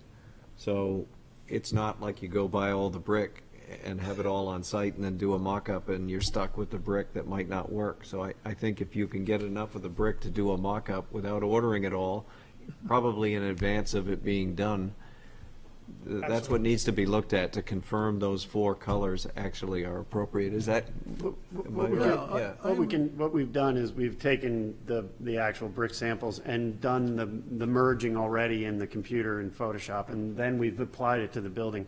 So we can shoot, I think even in the photographs, when you look through your packet, each building's brick I think you is the better do mix. some close-ups, so Yeah, you yeah. can't read the bricks in I got this you. scale. I mean, no offense to the computer, Yeah. but it's But not it the tells a same. total true story. It doesn't look as dark on the rendering. Yeah. On this page here, as, I'd suggest you get brick samples and We'll do it. do a mock-up. I got what you're saying. Yeah. It makes sense. Thank you. okay, so. And then, I'm sorry, are we choosing in advance these options, or are we waiting until TAC and we have better, more detailed, You're The talking- stipulation, The landscape is not jurisdictional, so I think their preference was option one for at least the first option, because there are many options here, right? And the first one is the Port Walk Place corridor, and their preference is option one with two raised platforms. There are options for the cornice, which are different, which are in your court. What other options are there? I thought your point about the landscape plan that we usually see is much more detailed, and we don't have that here. No, I didn't make that point. Somebody made, Yeah. some excellent person made that Yes. point. And that there are architectural features, these bollards, these benches, these are permanent structures, are they not? They are, but they aren't jurisdictional Aren't just- okay. to the HDC. Okay, park then I plans. retract. Yeah. Can I ask, Nick, when you said mock-ups, did you include the screen? Yes. yes, Yeah, yeah, that was thank in you. there, definitely. Thank you. Okay, I'm still looking for a motion. I'd be happy to make a motion to approve with those stipulations included. I'll second.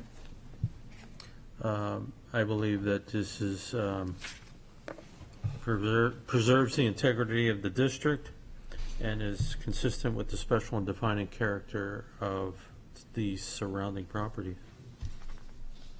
You have anything else? Just an excellent project.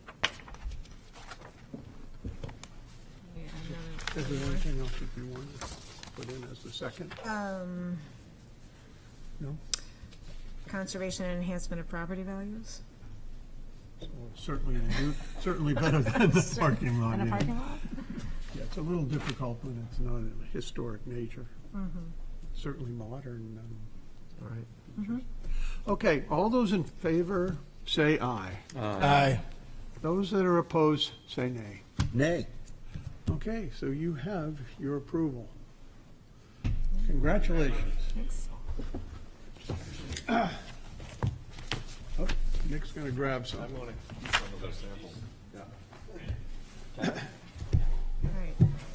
next. Okay, Nick's busy. Jurisdiction over trees, right? Are they So we have a trying work session. to take all the trees to We got to go down there. We've got, And they said they only took the trees out so you could see the property. The trees are staying. We can confirm that. I think we have. Yeah. They said there's a couple of old linden trees there. Okay, so I guess we're Everybody's very going down worried to the about table, everyone? So we have work session. Requested by Mill Pond View LLC owner for property located at 179 Pleasant Street, wherein permission is requested to allow new construction to an existing structure. The minor demolition, new construction, restoration, and renovation of the accessory structures and annex of the main home. As per plans on file in the planning department, said property is shown on Assessor Map 108 as Lot 15 and lies within the mixed research and historic districts. So,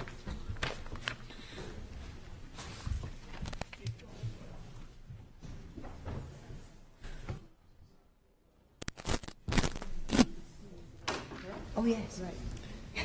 This is a lot of concern about those living trees that are going away. Yeah, I wasn't gonna make a public comment about that, but I did speak with a neighbor. The intent is not to remove the front tree. It's just, I believe that's what they told us. yeah.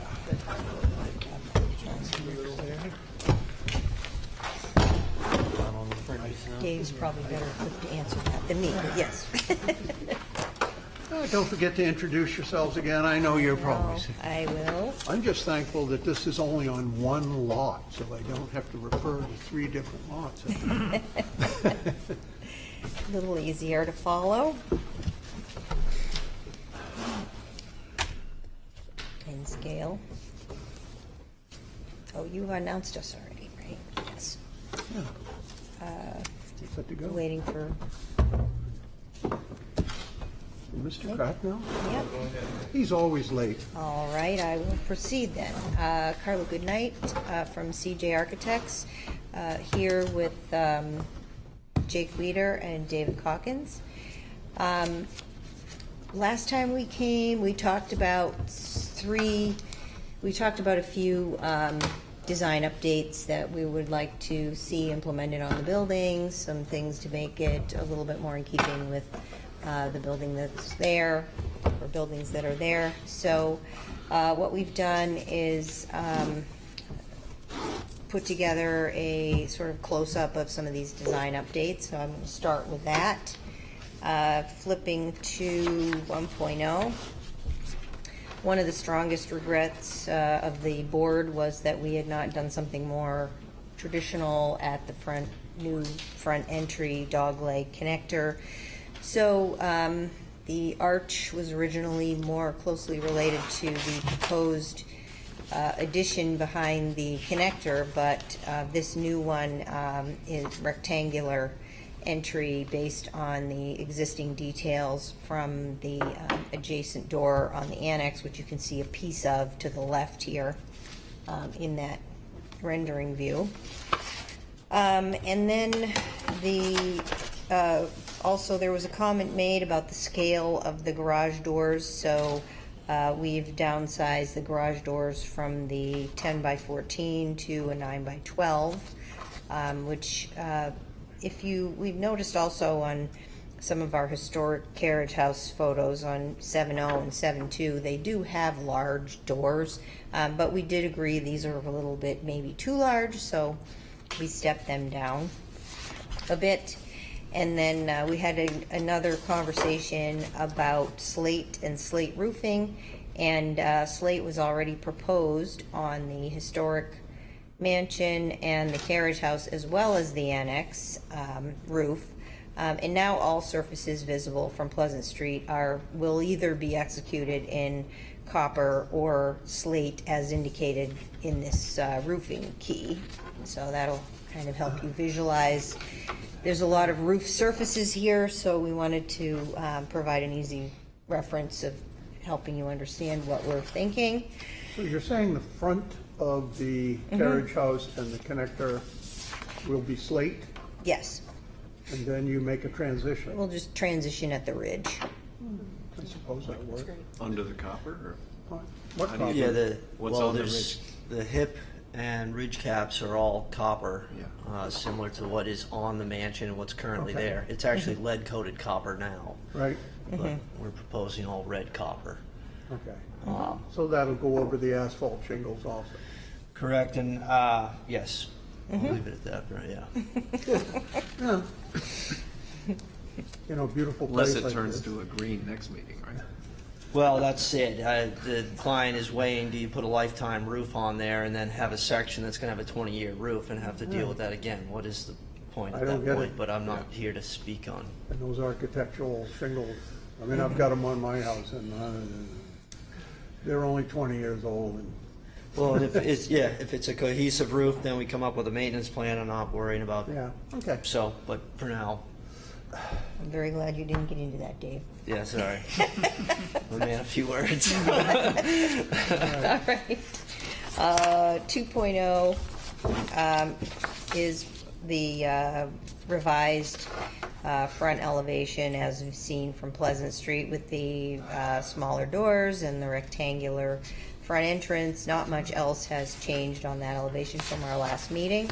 Could I just, Carla, can you Yes. just remind people the tree is staying? It's just not Oh, shown, so please, you can yes, see that. yes, that's yes, what I was sorry. gonna talk- Dave Me? can speak to that. The tree will be there. Yeah. the linden tree. Yes. Yeah, not the tree in the front. I'm not sure if that is the linden tree that Well, you're referring It's to. been lighting up. I mean, I've gotten Yeah. So some comments. I think between these renderings and the one on the front of the building currently, there is a misconception that that tree is going away. It is not, nor is the tree that's on the Langdon side that we have been informed is historical. They're just simply not shown because we're not focusing on landscaping at this point. And I'm glad that you didn't show it so that, you know, because it could You block won't- details. You won't et cetera. see any. Yeah. Yeah. All right, thank you. Yes, So. yes, confirmed. Did you hear that, everyone? Sorry to have created a storm. Yes.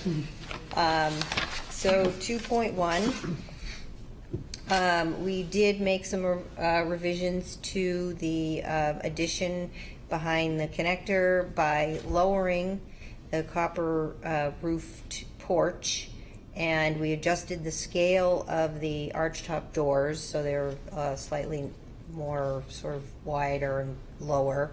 And then we reworked the upper window patterns as well for a little adjustment to that style. And then on 2.2, we removed the round gable window and replaced it with a hay door similar to the carriage house detail, which is actually right on the following page on 3.0 for the original carriage house.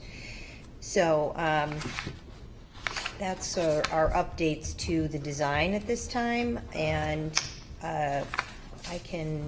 we can stop and talk about that, or we can just quickly browse through the rest of the presentation. It's your call, whatever your What does everyone Thoughts feel are? about the changes? Happy about the entrance door. Mm, Yeah, mhm. that's a big improvement. doors and slate. Doors, slate, and carriage house doors are more in, I think, more in scale with the building. I agree. I think all three are improvements, especially all three are visible improvements from the street. Yeah. Okay. Martin, I hate to see you have to curb your initial inclinations because, you know, it was too much. Oh my God. So they're fine. I appreciate the fact that the slate is all the way across. That's huge. yeah, Thank you. I do too. All right, what else did you want to give us? Anything else you want to talk about? I just wanted to say that I'll be very brief, I'll be very fast. No, that's all right. The next section, 3.0, is the same as it was last time. It's just a map for what is to be removed, restored, what's to be replaced in kind, and what's to be demolished. And then moving on to section 4 are really the dimensioned elevations of everything you've seen in the renderings, for reference and for documentation of what it is we're actually building. And that takes care of the 4 section, which is again been updated with new images, but you saw this last time as well.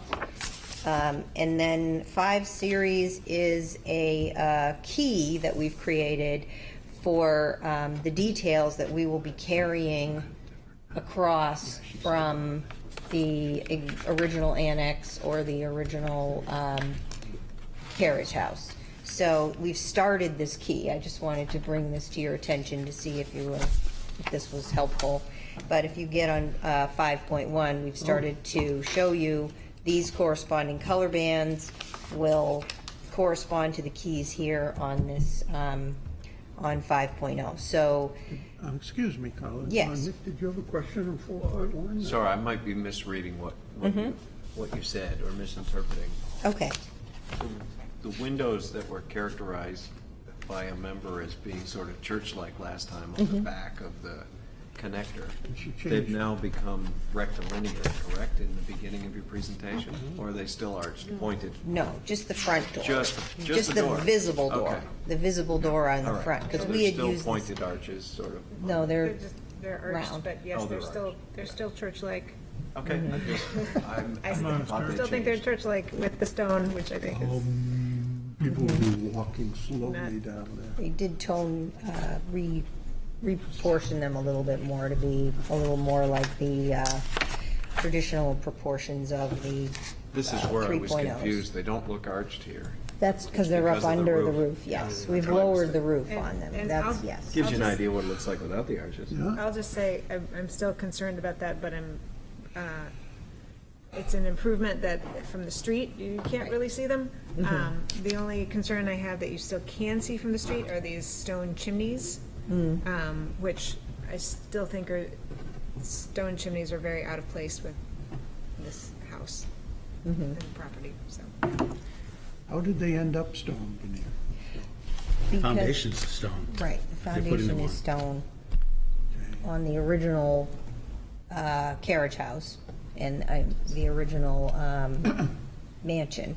So we carried that stone veneer around the additions in the back and, across a lot of the foundation area, and then it's just natural to bring it up onto the chimneys at that point from the exterior.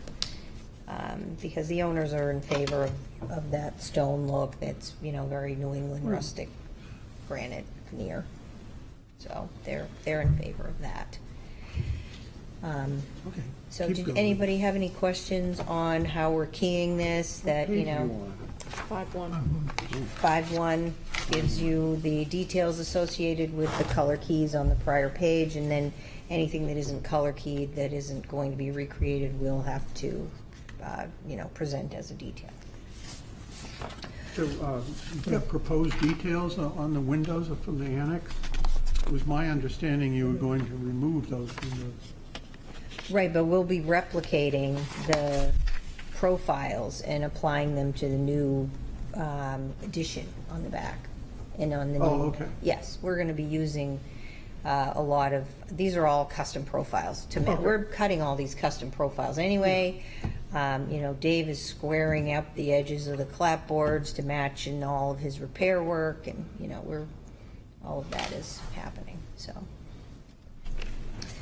So we're cutting all these knives, Can't we're help going to but use them comment everywhere. that The windowsill on the annex,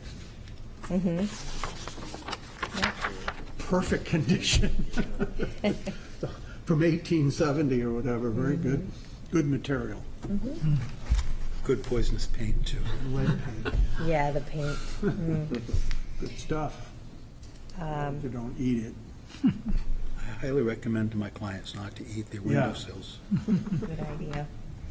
You still got a couple gallons stored away, so. Last time the state painted the state capitol, they regilded the dome, and We were involved in some midnight supply of oil and lead paints for the, To mix it up? yeah, because no one wants to go back up there in 5 years and repaint it. Oddly enough. Yeah. All right, so we're a little off track here, but. Yes, yes. But, History, historic district, it's good. yeah, So- it's historic, this is what you get. Historic workarounds, I guess. Yes, well, we've all been there. So 6.0, I believe you've seen most of these materials. We've replaced the proposed asphalt roofing, and Dave is sourcing the slate, which we'll bring a sample of, obviously, right, Dave? Yes. Okay. I do, that's right. These are all previously approved items. Anything with the red hollow letters was approved on the last submission, and is just moving forward as materials on this one. Again, previously approved, and then the appendix of, historic documentation of the existing conditions and so forth. So, that is where we are with this. Keep on missing your carriage house. Yeah. Is there Well, this is all well and good. We're really there. Good. Yeah. Comments? Oh,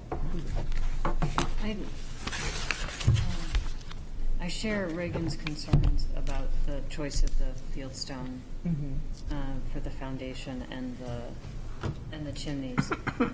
I know it's the back of the house, but the chimneys would be visible, and I'm just having a hard time reconciling the fine features of the mansion, which has, incredibly detailed and delicate moldings and those sorts of things, with the heavy chunky that's going on in the back, even though it's in the back.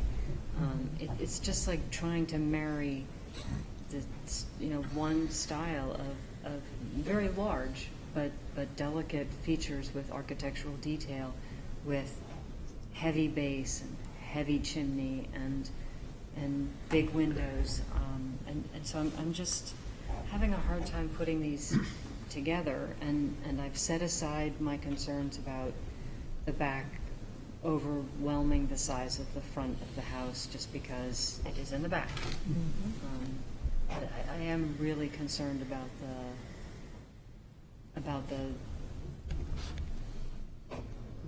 these two very, very different styles in stonework, and how it gives a very, very different feel to the rest of the building when you have a fieldstone modern, build it in rye somewhere look behind this very, very classical original structure. Martin, could I ask you, did you go on the site walk? Did you go in the back of this building? I have been in the back of this building. Oh, you have been in the back of the building? Okay, just wondering. Any other comments? Well, I'll just Ready. follow up on that front 6.0, where you have the 6.0. the samples of materials and stuff like that. The stone veneer that you have there, I feel like if you could give us an example of where you see that in Portsmouth,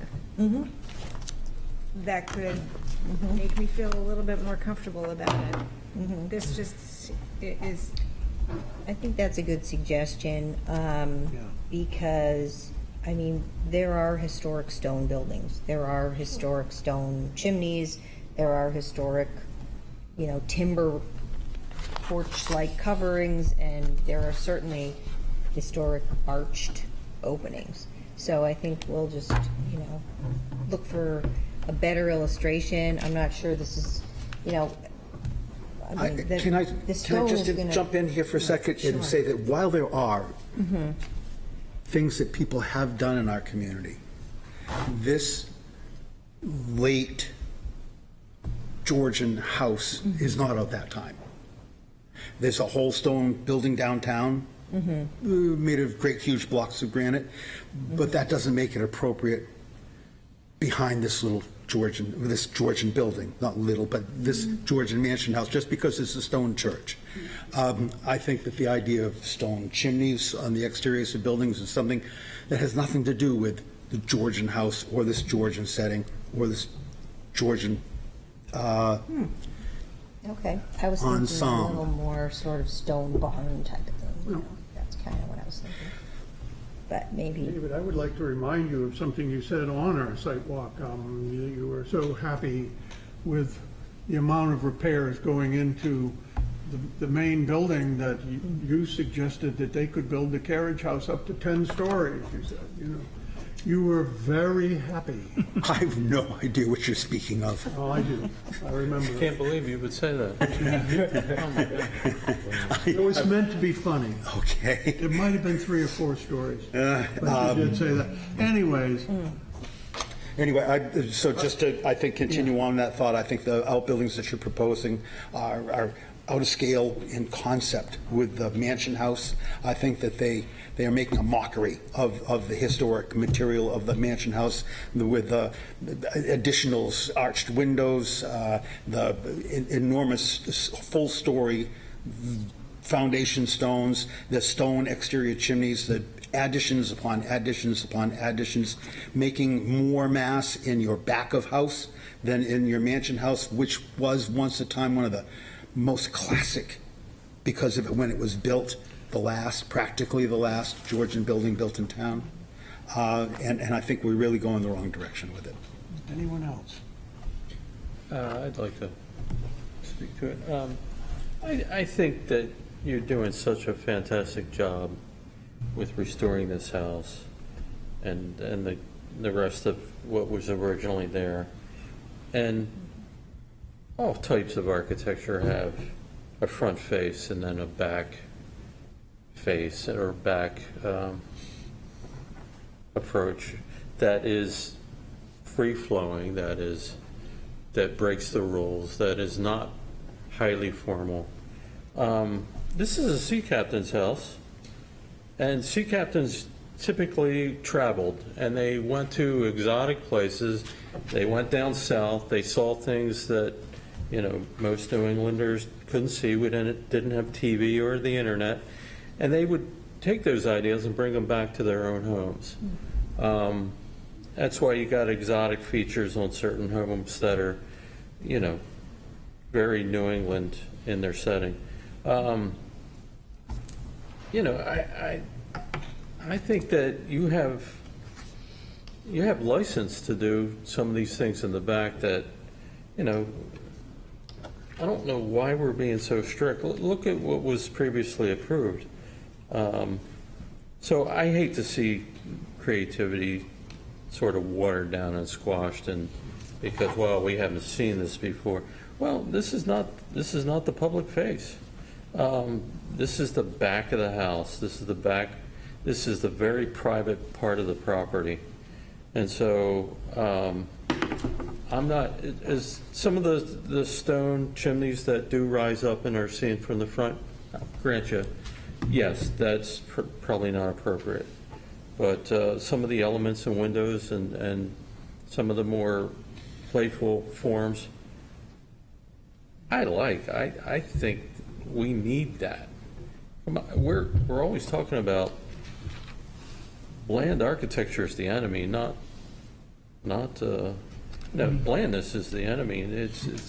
It's not the creative stuff that's the enemy. I mean, look at Market Square and those big sweeping parts of the Athenaeum. I mean, if you propose that today, people would laugh at you. But we can't see Market Square without them today. So anyway, I hate to see us put our thumb in these things, and push them down just because, we can't see it ourselves. I would like to say also, in that same vein, the federal building at the time, 1854 or whatever, that caused all kinds of problems when that was being constructed in Portsmouth. And now we can't imagine Portsmouth without that 3-story Italian granite structure. So that's just in the same vein as what you're talking about, but, It does remain the only one, though.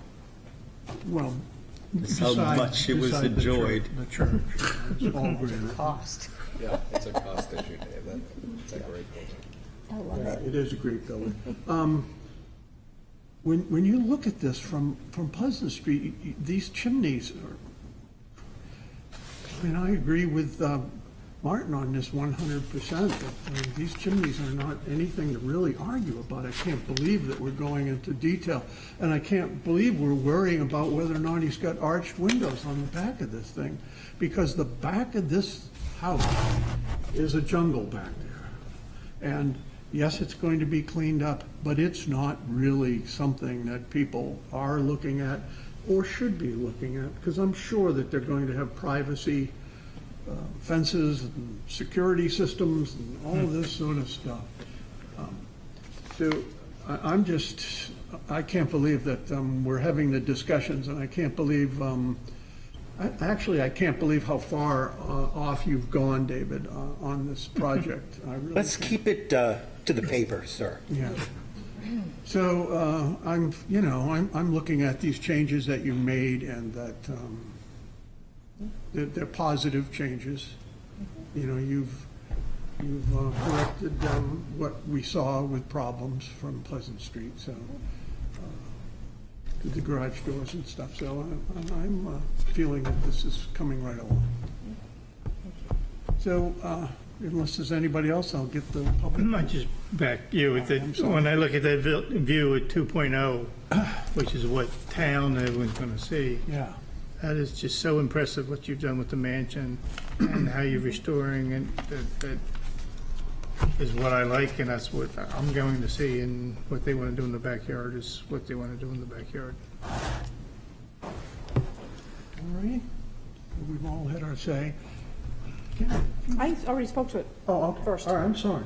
Would anyone in the public like to make comments about this? All righty. So, are you ready to come back at the public hearing? We are.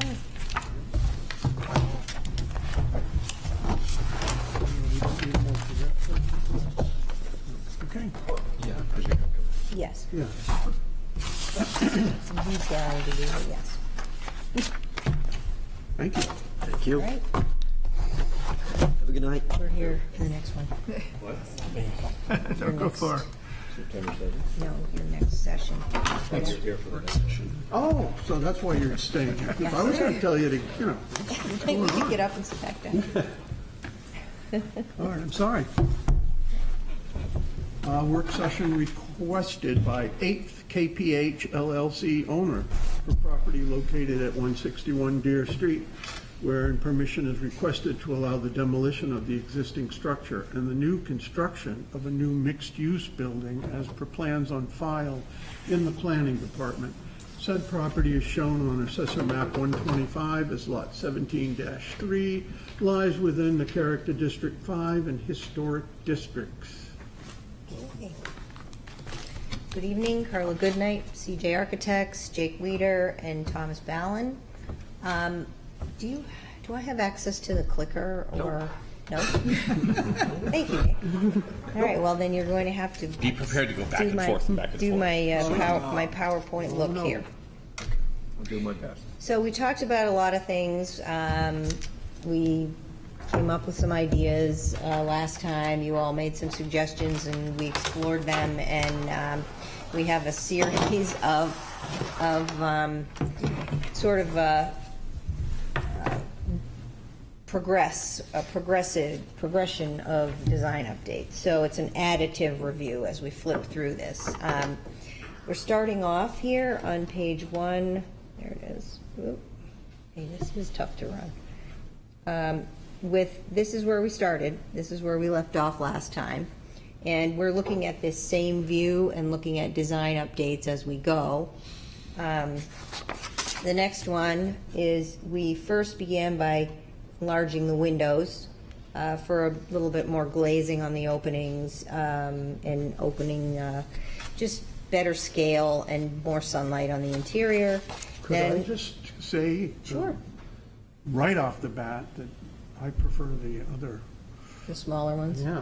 Okay. It certainly because they have that more of a classic ratio to them as individual window units, and you're stressing the horizontal. But that's just me. Okay. If I can offer a comment there as well. You guys are dealing with the aesthetic part of, I'm dealing with the locomotive noise part of it. So we'd like to move to a higher grade Colby window that has a higher STC. So that's part of what's driving that Probably shape. a good idea. Yeah. So the next item is that we explored the open arch truss design over the recessed balconies, kind of, recessing that, making it look like it's holding up an element of the building and playing a more structural role and adding the metal accent. Then we took a look at this corner right here over the entrance and opted for a transparent look, maybe some metal work up there radially, which I think is a nice, offers a nice play on this entire corner element. We also added storefront windows down here, and we recentered the balconies on this elevation. We've also added a roof appurtenance for the elevator up here as a form on this corner, which worked out well because it gave you that elevated piece. Then further, we updated the canopy to be a little bit more robust. And then we added some glazing to this upper roof appurtenance to give it better detail and make it more in keeping with the rest of the building style. But it's really nothing. What the shape of that is? It kind of looks like a blob from this. It's a... You'll see it in 2 more slides. Okay. Right. We're not going to call it a tower, Nick. We're calling it a... It's an appurtenance. A blob. It's an appurtenance at this point. So moving on to 1.5, we added some banding to define the building against the sky and against the sidewalk a little bit more specifically, and then we also made the front entrance even heavier in this area here. We made that even a little bit more robust. And then this final addition was to really give these truss forms a little more power by dropping them to actually support the arch over the opening of the balconies, and backed them up with a metal panel that is behind, recessed in, which I think gives them a little bit more substance in this view. Before you go on, can we just stop now? We can. We could either. So it's 1.6, 1.5, 4. Yeah. So we're starting on 1.0. So we have 6 individual little options here that she's talked about. Is somebody ready to jump in? Series of... Mr. Chairman, I think the banding on the pedestal, the granite grade level banding, just smart as hell. I really appreciate the openness of that bit of rail over the front entryway, and how you've borrowed some of the details from that to in the glazing below that. It's exciting. I really didn't think much of you changing the arch, those eyebrows over those columned bays, but with the metal infill in the back, I think it reads extremely well. The only thing I've got a little teeny bit of an itch over is increasing the size of the individual window units that you've done in those the secondary windows of the building, I guess one might say. I think they're a little bit competing a bit too much, but otherwise I think this is out of the park. Good. Thank you. It seems 1.6 seems to have everything that you're talking about. Is that Right. 1.6 is kind of where we landed with the... How does everyone else feel? What's going on? I'm a little bit amazed at just how much sort of decoration just kept getting thrown onto this. So in my opinion, you know, on the one hand, I don't want to see a bland building, as I've said in many other projects. On the other hand, too much can be too much. So I feel like a lot of this just sort of applied decoration is way too busy. You've got all these sort of crosses and these cut throughs and the metal and it's to me it's too much. The banding is, I don't know where I've ever seen anything quite like that before. So in some of these sort of industrial, like, you know, I know you're kind of going for this sort of industrial feel, or at least, you know, word I'm looking for, the inspiration for this building. And I don't know, you might want to tone it down just a little bit. I think sometimes less is more with some, like a modern industrial type of themed building. So, you know, I don't really think very much of these sort of metal truss arches over the bays, but you know, I may be in the minority if other people like that. But it's, I think one of the big things is the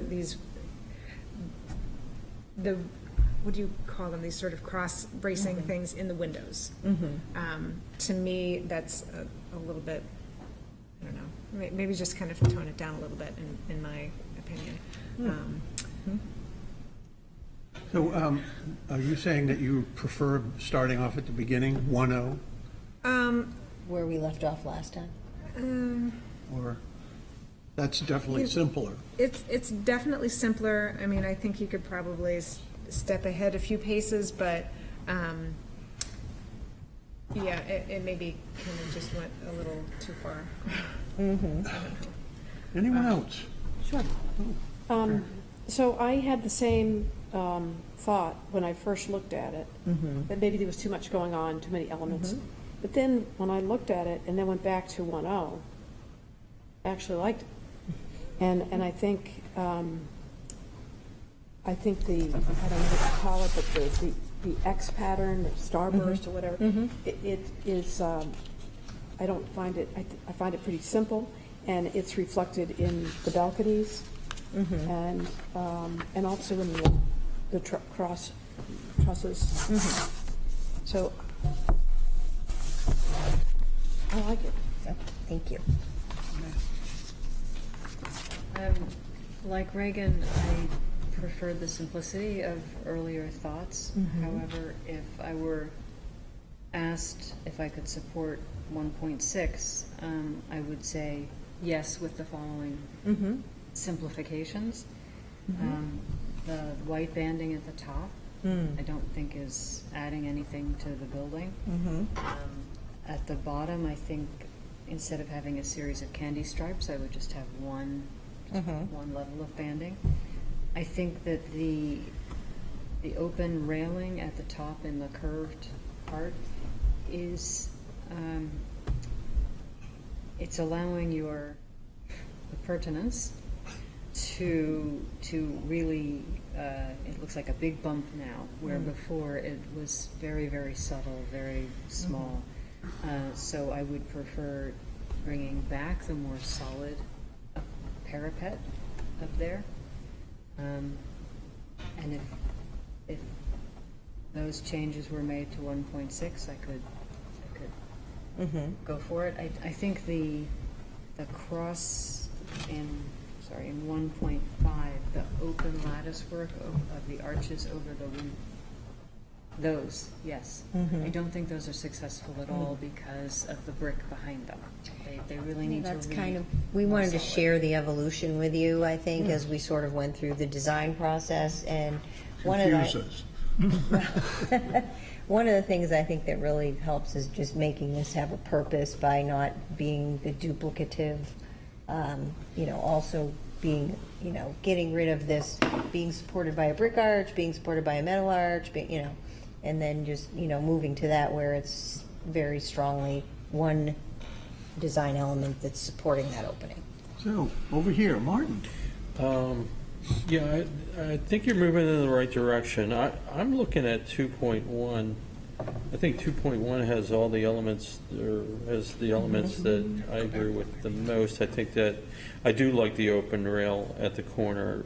I could see I could see people up there. I think that's a positive thing for a building like that. I'm still, these trusses still bother me, even though you've sort of tried to make them lighter.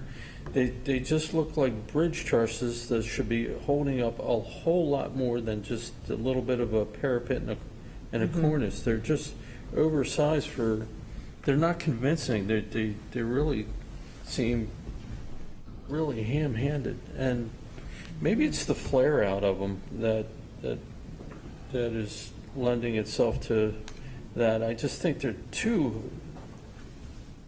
I like the fact that they're there, but I don't like how they're perceived. I just think you got to find a way to fix them. They just look inappropriate, like it's some big bow on a small head or something. It just seems like Did you prefer the Groucho mustaches previously, or? Is this I think it's the flare out. I'm not sure. Because there's such a strong element of the building, they have to be right, and they're not right. And Well, it's definitely a risk, and I think it's a risk worth taking. yeah, I think you'd get there with it. They just seem too much, and they just need to be fine tuned. I wouldn't say lose them. I'd just say fix them. Yeah, I don't, fuse it to the background or something so it doesn't stand out or something like that. I'm also wondering about, are birds going to be nesting on this thing? Are you going to have to screen it so things don't get in there? Just thinking of the practicality of it. That's a good point. Yeah. That was a thought that I had too. It's open on behind. Trash, Between, it's not, it nests, creates the ledge. grass. Every other railing and balcony parapet that you have is creating the same surface, so. So, Rich? Yeah, I'm torn on a couple of these elements. Like on one hand, I like that the penthouse was hidden before and now, but I do see the benefit of when Commissioner Ryan said he'd seen people up there. So I'm kind of torn. I do like how the star shapes and everything, the theme is kept through without. I agree that the bow ties or the eyebrows or the whatever we call it, they're a risk. I do agree. I think if they're done right, I think it can be a great, it could really make this building stand out from its neighbors. I think when it's executed in brick, don't they call it a flat arch? When it's executed in brick, that look where it radiates. I mean, if you have an arch and you take the center point of that radius and you project it out, that creates the Jack arch, they're called.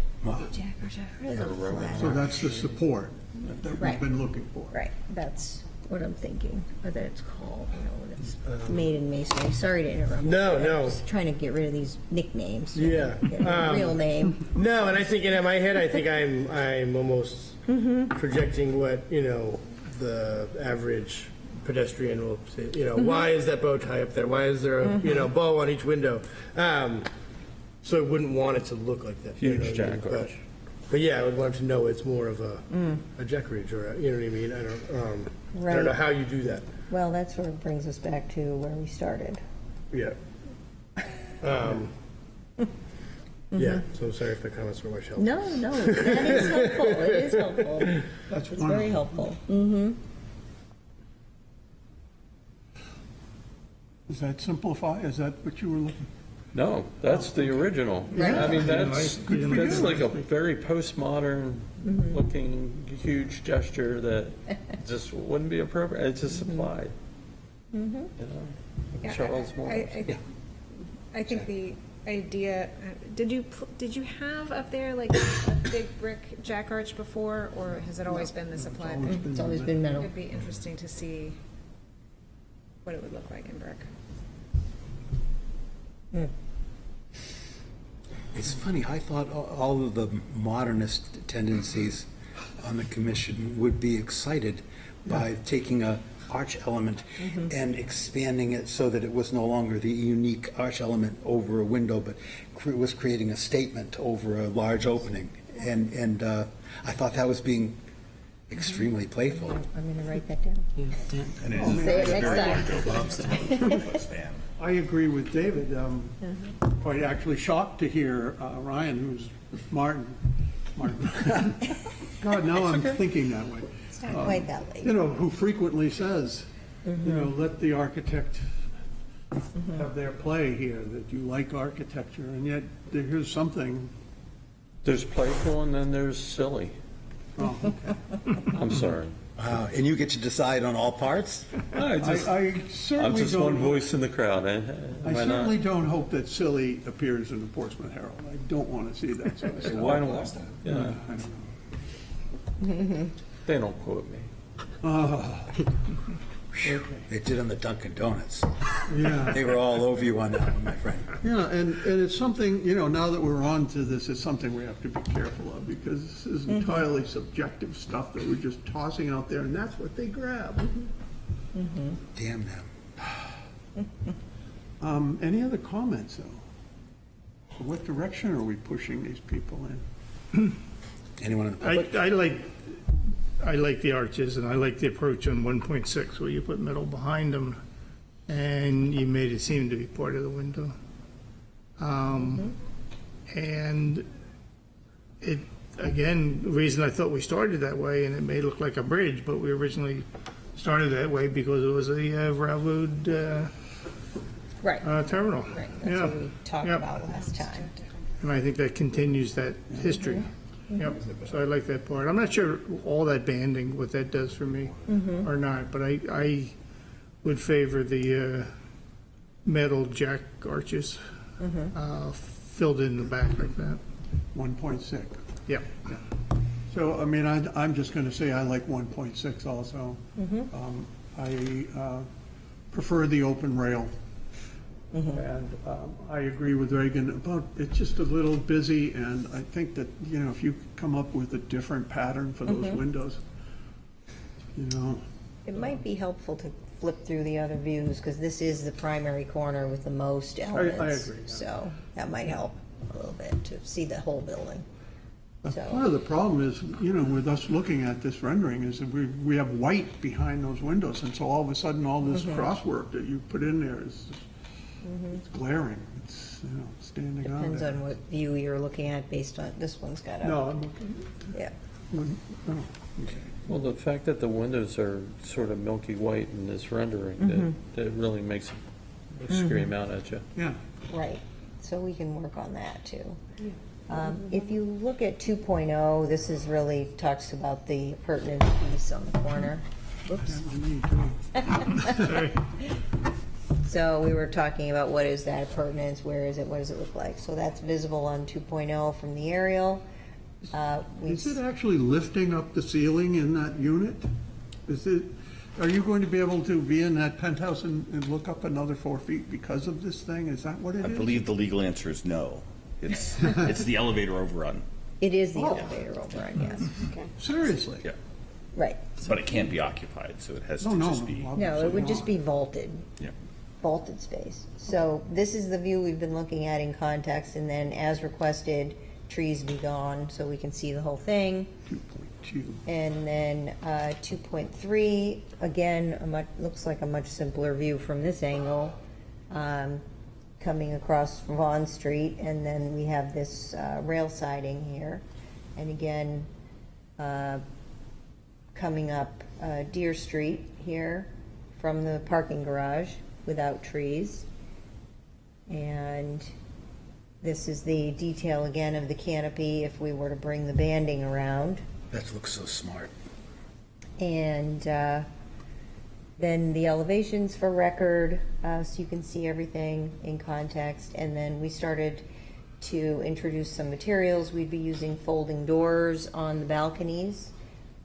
We would be using these large-scale windows that Tom mentioned earlier from Colby.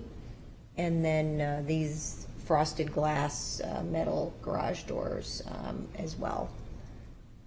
Or a garage door, sorry. So doesn't Colby make a different proportion window? Is that the only window they make? They do, but I think that it's going to be, again, that sort of, what are we doing? Are we doing are we going to superimpose some traditional openings in parts of this facade and then go for, a different look, more of a modern kind of what you've interpretation done, everywhere yeah. else, right? In the first view, but in the later views, we've sort of gone a little more of a departure from incorporating those traditional elements. And then 4.1, we're introducing our ideas here early on for brick and the retaining wall, of course, against the railroad tracks, and the requisite fence that I know you're all used to seeing against the railroad tracks. And then we're looking at, a Lucabond style metal materials for the metal sided area and the penthouse and so forth. And that's it. How loud is that train? Huh? I'm asking you because I know you sit. How loud is the train next to you? I don't hear anything when I'm You don't hear it anymore? Jake says it's Does everybody loud, so it walk must be around with loud. buds in their ears listening to Led Zeppelin so they can't hear? No, because it only goes through a few times a day. Yeah. But it's noisy when it goes through. Well, sometimes they sit there and just sort of hum. Yeah, and the horn or whatever you call Horn's it. 95 dB. If Yeah, anyone right. doesn't That's know. upset. I don't sleep there, It's so. loud. You can hear it blocks away at night. That's me. Okay, Jake sleeps there. It's my understanding if the city ever gets it together and has the crossing, a proper crossing, which a small town would have a proper crossing there. And here's Portsmouth, and allowing tourists to drive through there and nothing but, the flashing light. Right. But if they ever do that, I think that eliminates some of the decibels. They don't have to do it as much.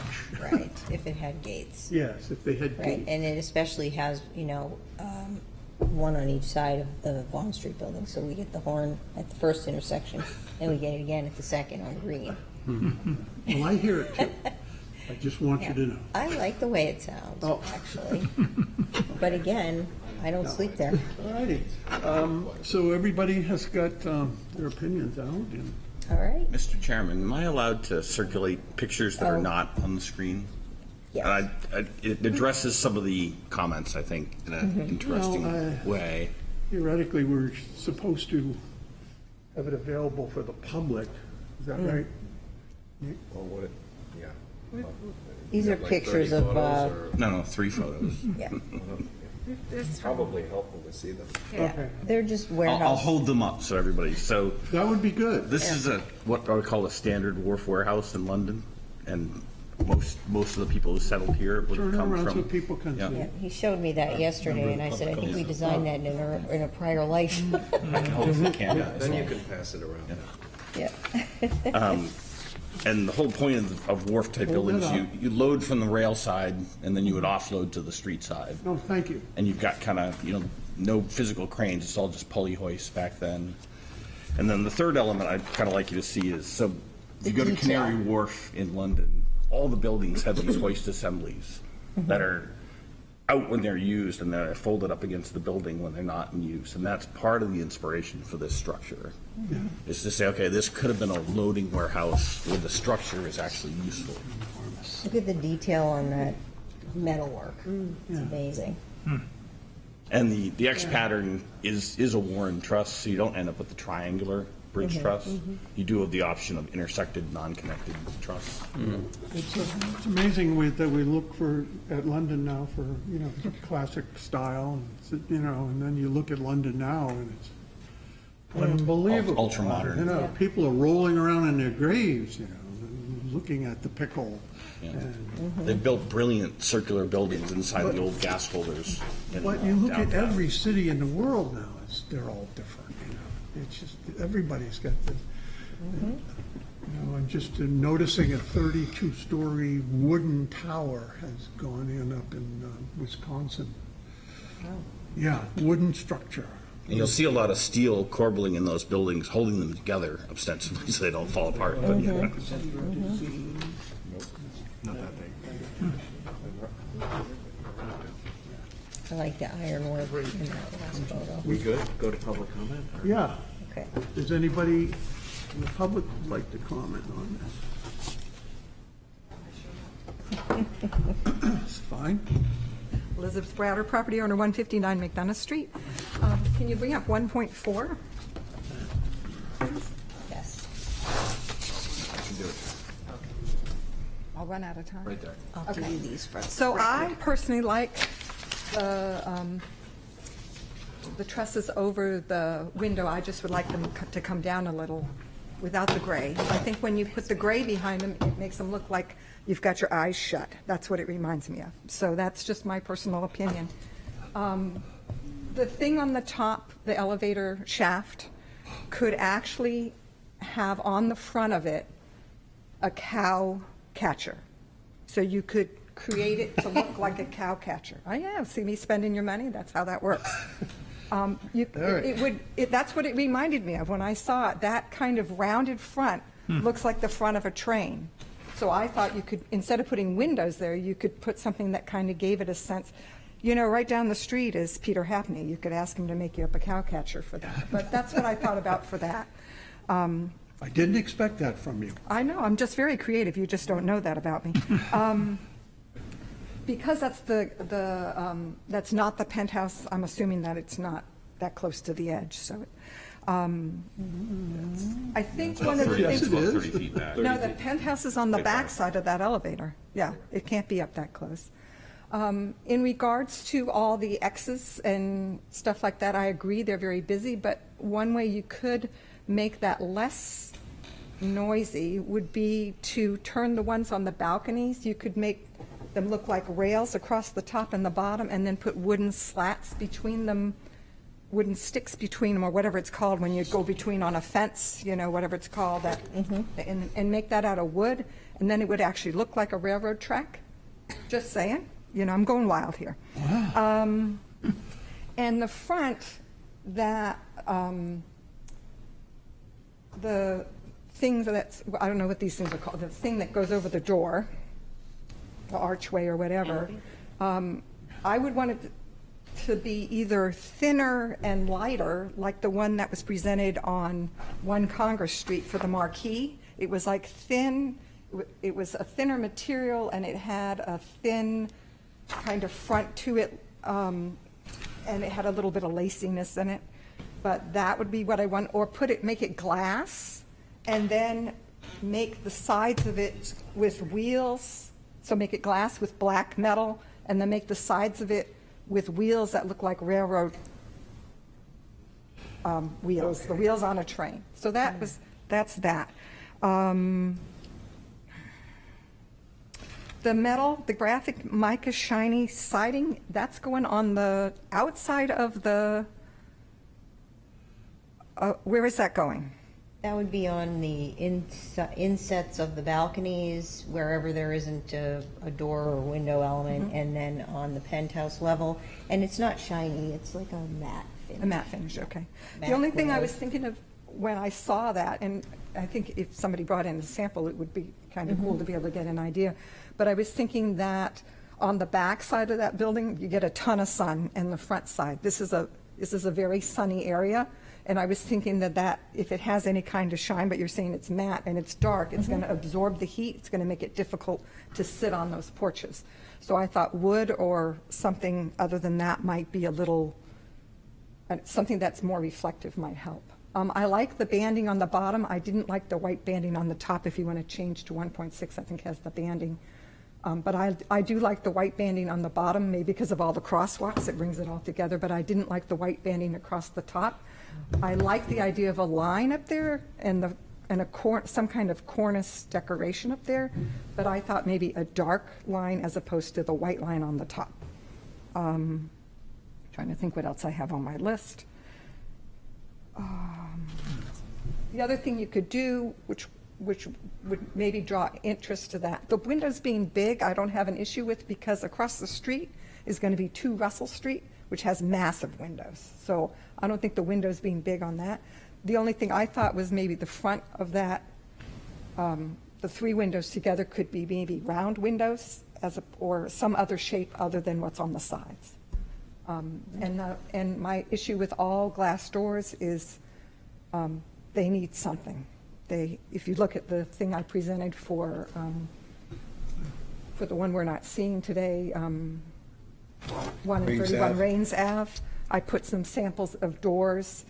I find all of these doors that are the 4 glass panes and then they have 2 handles in the middle just remind me of a movie theater, and I think people could get at least 1 or 2 doors that have a little something to them.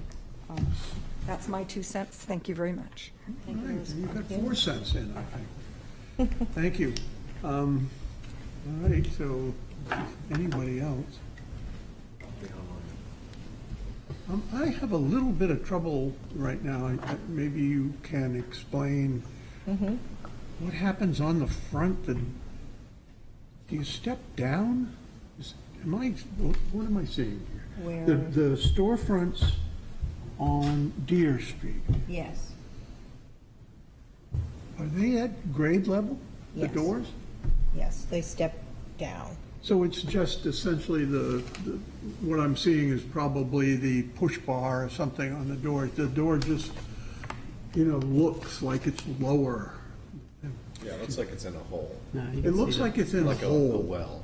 No, it's just, Okay, all right. yes. It's the band. I think it's the brick base that's making it look that way. The brick base that's under the windows is causing it to. It's the banding and there's a slight Yeah. grade. The banding on that street does step with each entry as well. Right. So it's not parallel Well, lines going up. the Cambridge Savings Bank and up there, I mean, there was a lot of problems with grade levels and walkways and the brick, elevated sidewalks, and I was thinking maybe this was that situation, but obviously I'm wrong. So I think that you've gotten a lot of opinions here. Yes. I We would say presented a lot of without, options. without pushing any kind of agenda, I'm looking at 3 or possibly 4 1.6s. We have some people that want to just simplify it. But be nice to see what you come back with. All right, All right? sounds good. Okay. So we need a motion. You're coming back next month. Yes. So moved? Second? Okay, all those in favor, say aye. Aye. There we go. Thank you. All right, thank you. Now you can go home. Yes. It's a long drive. Thank you. Thanks, everybody. Thank you. Thank you. Thank you. All right.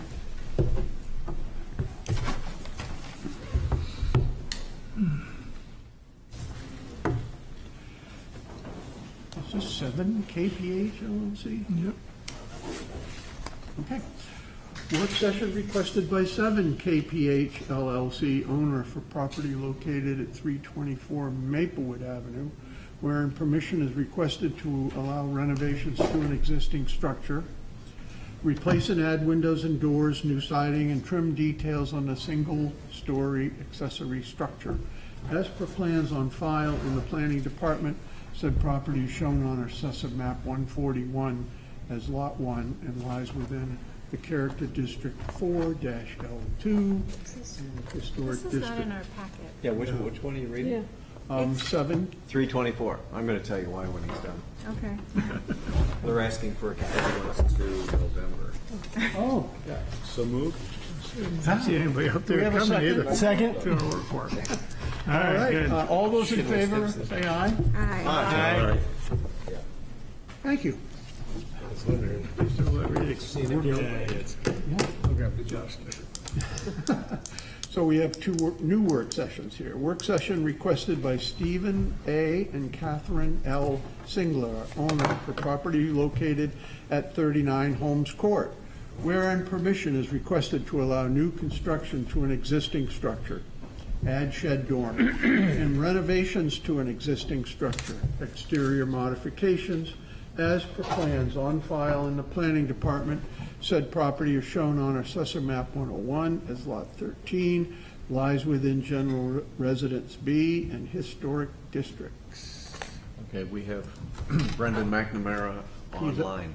Oh, He's here remote. Brendan, can you hear us, Brendan? Just, can you hear me? Yes. Hello.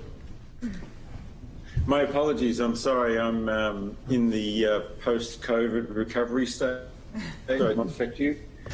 And a similar circumstance for Steve Singler.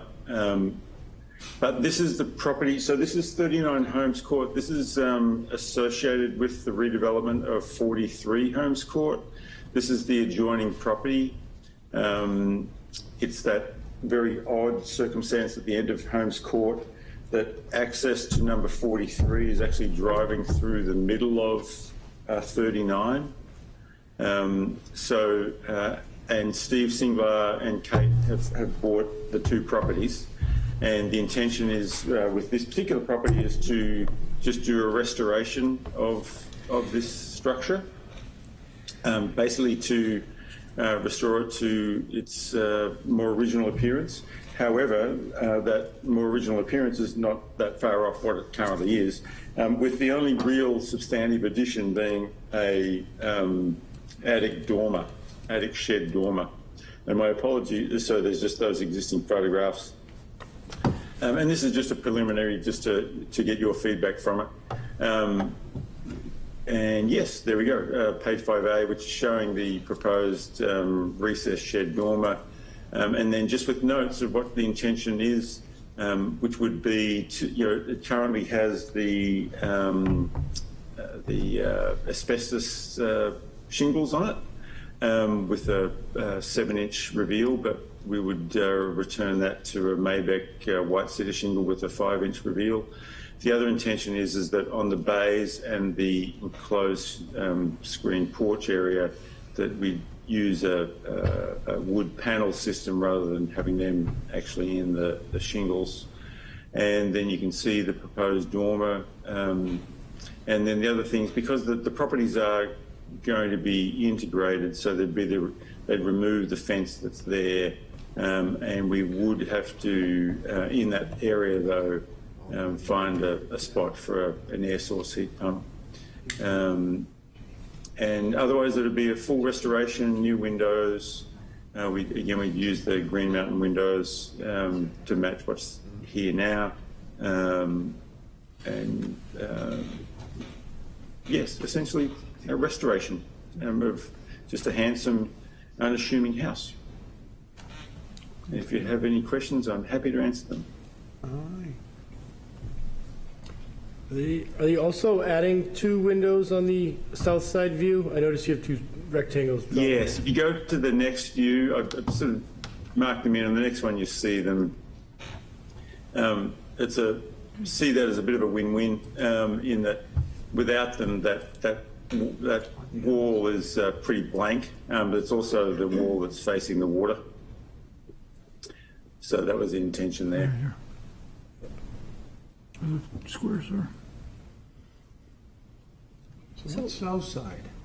That one, like those two new. It's the east side, really. Those two middle really, windows. when you're facing the water, you're more looking east. I was looking at the proposed south side view, and he's got these two squares. Yeah, sorry. Yeah, I had them just sort of, marked in with black pen on the. Yeah. You didn't flank over to the next page? Yeah. I did. Yeah. So the whole building. So that's is going just to be indicating the shingled, location right? if we'd add That's a what he's couple of saying. windows. Except for the panels on the bay. Right, I got it, okay. David, your thoughts? I think this is a classic South End dormer. I appreciate the restraint by not running it all the way to the edges of the roof on the gables, and by not bringing it all the way down to the face of the cornice work on the front. I love the idea of lining the windows up. It all looks very purposeful, little teeny bit boring. I know I've heard that before, but I think that this is a good place for it. The bay on the front with the flat panels and trim underneath them is just classic. Every town USA, I think it's expected at this point. Okay. Right. We're also changing the siding on the whole building. Not that I'm going to miss the asbestos. Yeah, no one will miss it. It's good siding. Yes. It'll be interesting to know whether, you know, it is. I mean, I imagine it is wood shingles underneath it. I mean, you must have seen the ads for these houses from the turn of the century papers. It's just straight out of as advertised, with the shingles and the panels and everything about it. So, I'm sorry, Brendan, did you say that, have you done any exploratory work to see what is underneath? We have not, no. I was just out of curiosity, I just didn't know if you were proposing shingles because there were actually original shingles underneath, or if you knew there were clapboards underneath. I'll put $5 on clapboards. Yeah, I mean, I would. Yeah, no, I think I'm not going to take I that back. did another house where we had advertisements from the turn of the century, showing the shingle. So they would have the woven corner shingle approach. So it seemed quite legitimate and likely that it was the case. And also the fact that they put the, even though it's an asbestos shingle over the top of it, they were replicating what was there, maybe, but yeah, that was what sort of shifted us towards doing the shingle approach. Yeah, I mean, in my opinion, either way, I think it probably was clapboard originally, but I don't think the shingles are inappropriate here, so. Brendan, could I ask about the placement of the windows, where you're adding the window in the middle? Is the placement of the window driven by architectural symmetry, or is it driven by what you're doing on the inside of the house? No, in actual fact, it would be driven by architectural symmetry, and will have to affect, as an interior wall location, that will have to be adjusted to make those windows work. I mean, I think the plan is fine. I think, as David said, this has been done a zillion times. There's something about the proportion of the wall and the number of windows that's bothering me. I'm not sure what it is, and I think, if it were not a 1-1-1 pattern, maybe that would help. But You're thinking of moving the center windows a little bit toward? Having a 1-2. Sure, or as 2-1. opposed to everything divided. It just becomes very, very choppy. And so I was just asking what was driving the decision on the placement.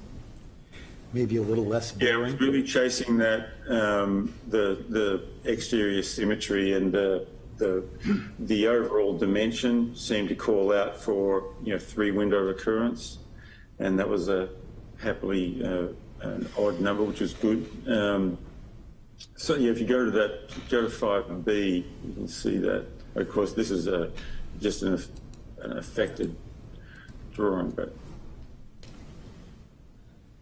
Yes, and Karen. I apologize if this was already asked. I don't think it was. The removal of the existing chimney, is the faux chimney to go in that same spot? Yes, to be a replication in size, space, and location of the existing chimney. Anyone else? Martin? No, everything's been said. Yeah, no, I think you've given. This is another one that will have to go back into the system to get processed through Board of Adjustment, because the dormer will occur as an expansion within the. I'm not too sure if they're going to call it a rear yard setback or a side yard setback, but it's within the setback, so it'll require Board of Adjustment approval, I think. I never understood that. So we'll disappear for a few months and then come back with a more properly detailed submission. So I'm thinking that I also agree with everyone on the dormer. I think the dormer is very well designed, and I have no problem with the window placement.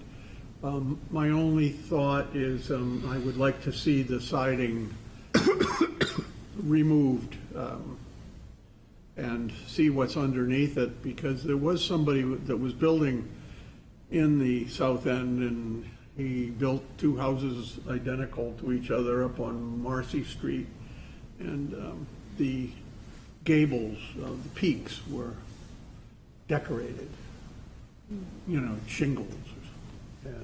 And, usually these houses are clapboard. This is not a wood shingle. In the interim, we can certainly, start and pull some siding off and find out what is actually underneath there, and then we can include that information when we come back. So, Okay. Is there anyone else, or should I call for the public to see if anybody? Public. She got? Yeah. Okay. She left. Something was said. Nobody online either. Okay. All right, so, He'll come back when he's done with the Yeah. BOA, by the sounds of it. Right, Brendan? what's that? You'll come back when you've dealt with the Board of Adjustment. Yes, exactly. Yeah, we'll come back and do a work session public hearing at that point, and we can, Talk about the have siding. stipulations about the siding as well. If we, we should. And when we say, willing to take some of the asbestos off, that would just be around the bottom, not on the gable end. But then we can still have a stipulation that is differential to what we find when they do start to strip the gable ends. Yeah. Sounds good. Is this continued indefinitely, or? No, he's coming back for a public hearing with a work session just to talk about the siding after he does exploratory, Okay. so you're done. All right. Unless you guys wanted to come back for something else. Yep. Okay. Okay. Thanks, Brendan. Thanks, Brendan. Thank you. So can we do a continuation that's like till November now? Well, you wouldn't be, we'll just do it if you're going to internally? come back for a hearing, that's a new application. Okay, all right. No, that's great. Okay, so then, yeah, that's great. Okay. Hope you're feeling better. Thank you.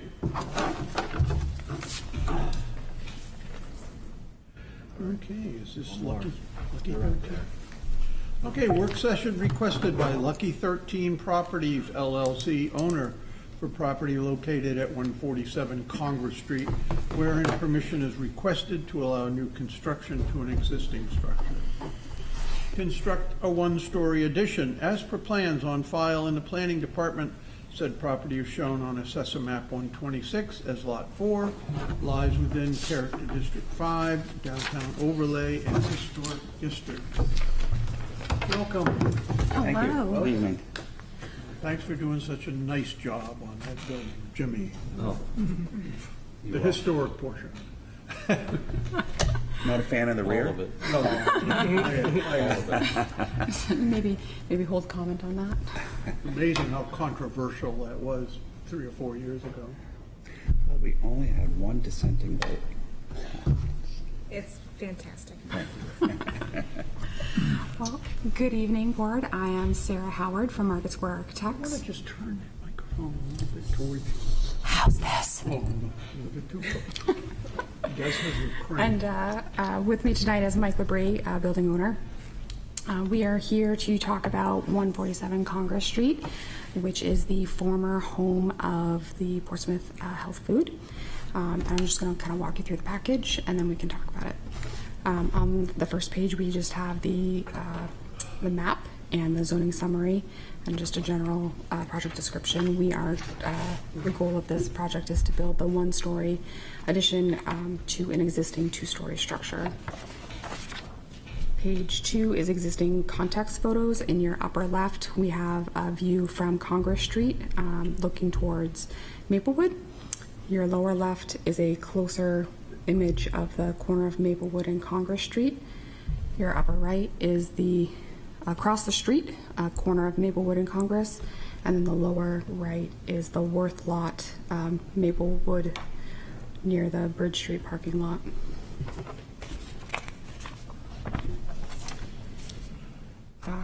Page 3 is the existing plan, and it shows the existing hardscape, the landscaped area to the Maplewood Avenue side, a rear existing ramp for egress, and there's an existing stair that goes down to the lower level. Ranger Club. Right. Or the Danger Club. Right, right. It was dangerous for somebody. Page 4 and 5 just show gray massing of the proposed addition size. The first, page 4, was a view from the corner of Congress and Maplewood, and page 5 is a view from the Bridge Street parking lot. And then page 6 is the proposed plan, which shows the general size of the new addition. There'll be new storefront going in the Congress Street, and an existing, a proposed egress stair on the backside. Is this a separate storefront, or is this? It would need to be a separate storefront because it doesn't continue all the way over. There's the brick pilasters. It'll be an interesting wall to open up. Yes. Yeah, there's some punched openings there that were mostly would close up, but there would be access through one of them into the interior space of the existing Are you building. including on the right-hand side, whatever that is now, vacant, I guess? Yeah, so right now it's just existing hardscaped area. Are you talking about on Congress Street? Or the building Or itself. the building itself? I'm talking about the other storefront is that included with this project? Are there two storefronts? Well, there's two existing storefronts today. That's Yep. what I'm asking. Okay. It's Are they vacant. included? Are both of them included with the project eventually? One of them will, so No. Yes or no? Yes, there's 3 tenants going into this street level space, but Right. it's- 3 tenants. Yeah. Yes, but I believe you're asking if we're going to remodel those two storefronts. Yes. Yeah, and I Oh, think, I heard you say something about storefronts. So yeah, so there'll be a new storefront for the new addition, right?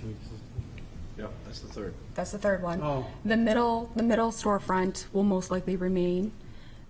The first storefront towards the top of the page will most likely need to be modified to account for some new walls. So this little thing is going to be its own individual unit? No. There's some space in the back.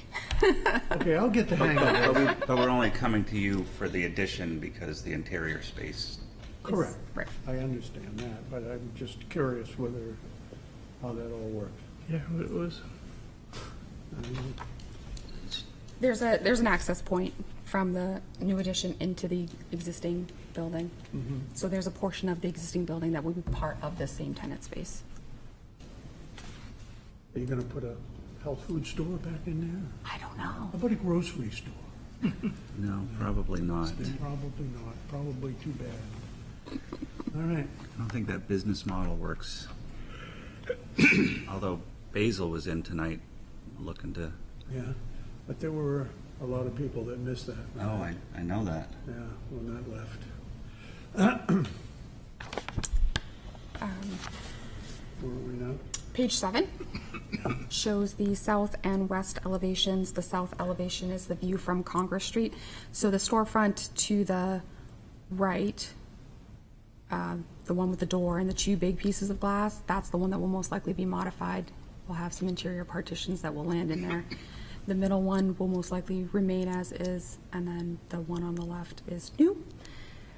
The west elevation is the view from Maplewood. There's a significant grade change from Congress Street as you go down to the back to the Worth lot. So there's some stairs that are behind the wall there. And then the last page is the north elevation, which is the view from the Worth lot. The new addition on that right side looks a little funky because it's at an angle, right? You see all the windows. Yeah. Kind of funny. So it's very narrow. It is very narrow. It follows the property line, which is kind of a teardrop shape. It's the shape of the existing landscape that's there now. Correct. Essentially, yes. It basically goes from about 15 feet at its fattest point all the way down to 1 foot at that corner post. But that's not all interior space. Right.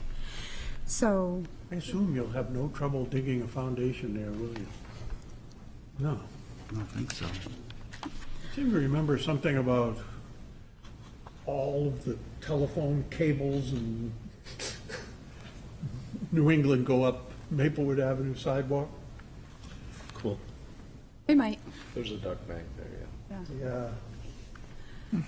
Okay. So you're looking for, So this is our first. thoughts on Yeah, massing at this point? absolutely, yes. So it's our first work session. You know, it's a little bit more cooked than we would normally bring to you. There's not really a lot of options in terms of massing shape. There are some ideas about materials, whether or not this canopy extends on the back towards the back corner a little bit more to create a better ending point and starting point for that kind of teardrop shape. It does curve around the front of the building to land in that middle pilaster, existing brick pilaster. You know, part of the goal of this is one, to get a third tenant, but also to kind of activate the corner and create a little bit of interest. That is a very prominent intersection. And the other part of this project is how do we create a cohesive look to this particular building. It's, you know, a CMU, urban renewal, CMU and steel. There's not a lot of love for that Correct. So striated cement block. Right. And we haven't quite gotten into all of the details of that. You know, how do we, some of that's going to be what materials we're using on this new addition, how do we tie it into the existing building, and vice versa. Anybody have any ideas, comments here? Sure, I think it's fine. I think it's fine. It's good.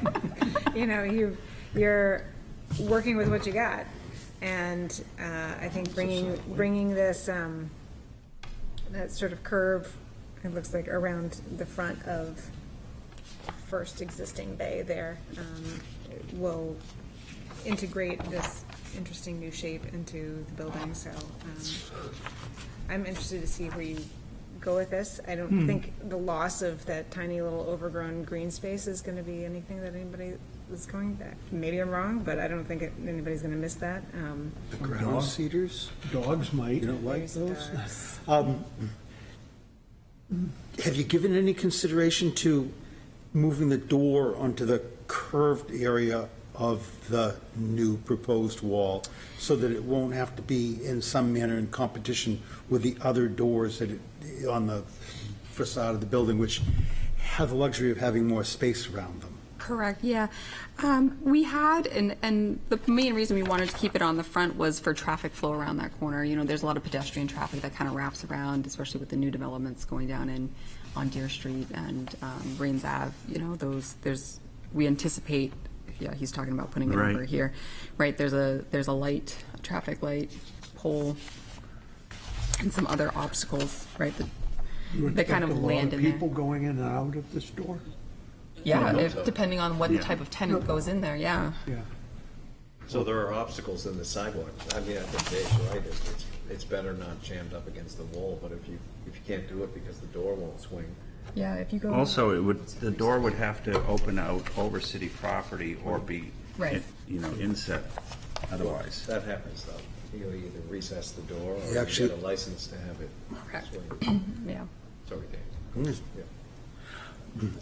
I just looking at it from the skeletal thing that you brought us, I find an awful lot of competition between this new sidewall of window units and the existing building. I mean, an awful lot of competition. It's a tough building because it's flat, it's square. It's very austere. Yes. And there's not a lot. And that doesn't mean that you have to be, but it's this, I don't see how this works.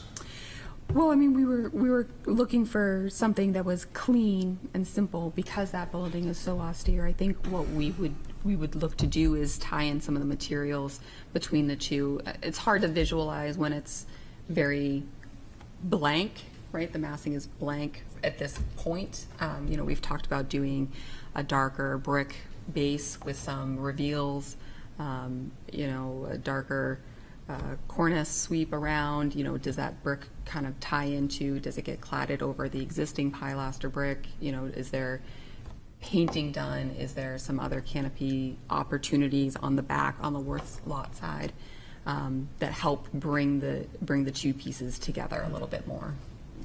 So, anyone else over here? I guess we're just looking for some guidance and. I get some. Reagan? Oh, you've already spoken. I've already spoken, but I like the idea of lots of glass. It allows us to open it right up. Yeah. To almost a. Martin? I think as a concept, this is very appealing. I think this really takes a nasty, important, very important corner that's really a non-place and makes a place of it. You know, I like what you're considering. The execution, though, I say yes, more glass, because the glass is sort of a great little contrast to that very clunky building that you're applying this to. They look like double hung windows, and to me, they are. They are.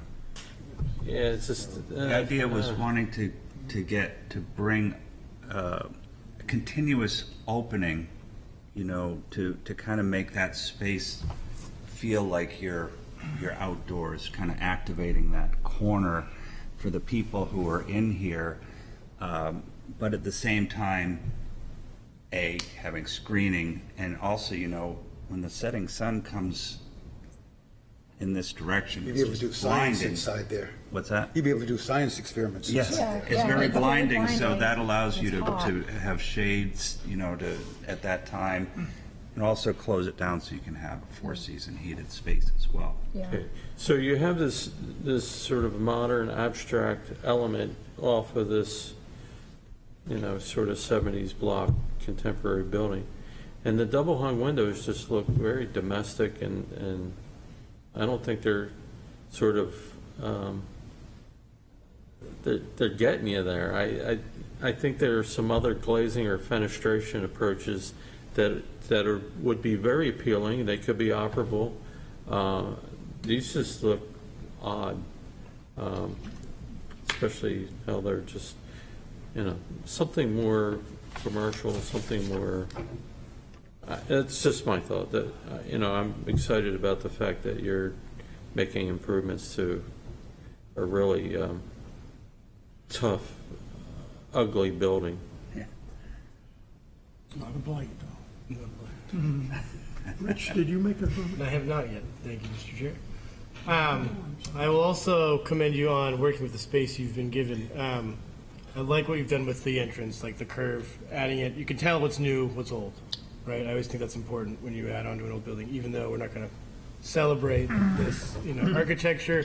We're not going to pretend like, you know, we're not going to build more of it, or we wouldn't want to. I will say the windows could use some work. I mean, I don't know. You have some challenges there. I do know the sun comes right down there. There's a very prominent corner. You know, you're ending Congress Street. So much traffic on Maplewood.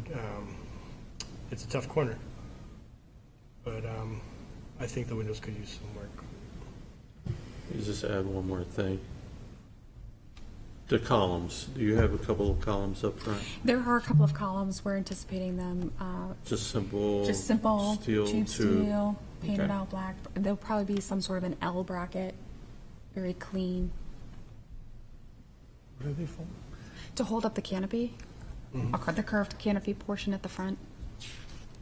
The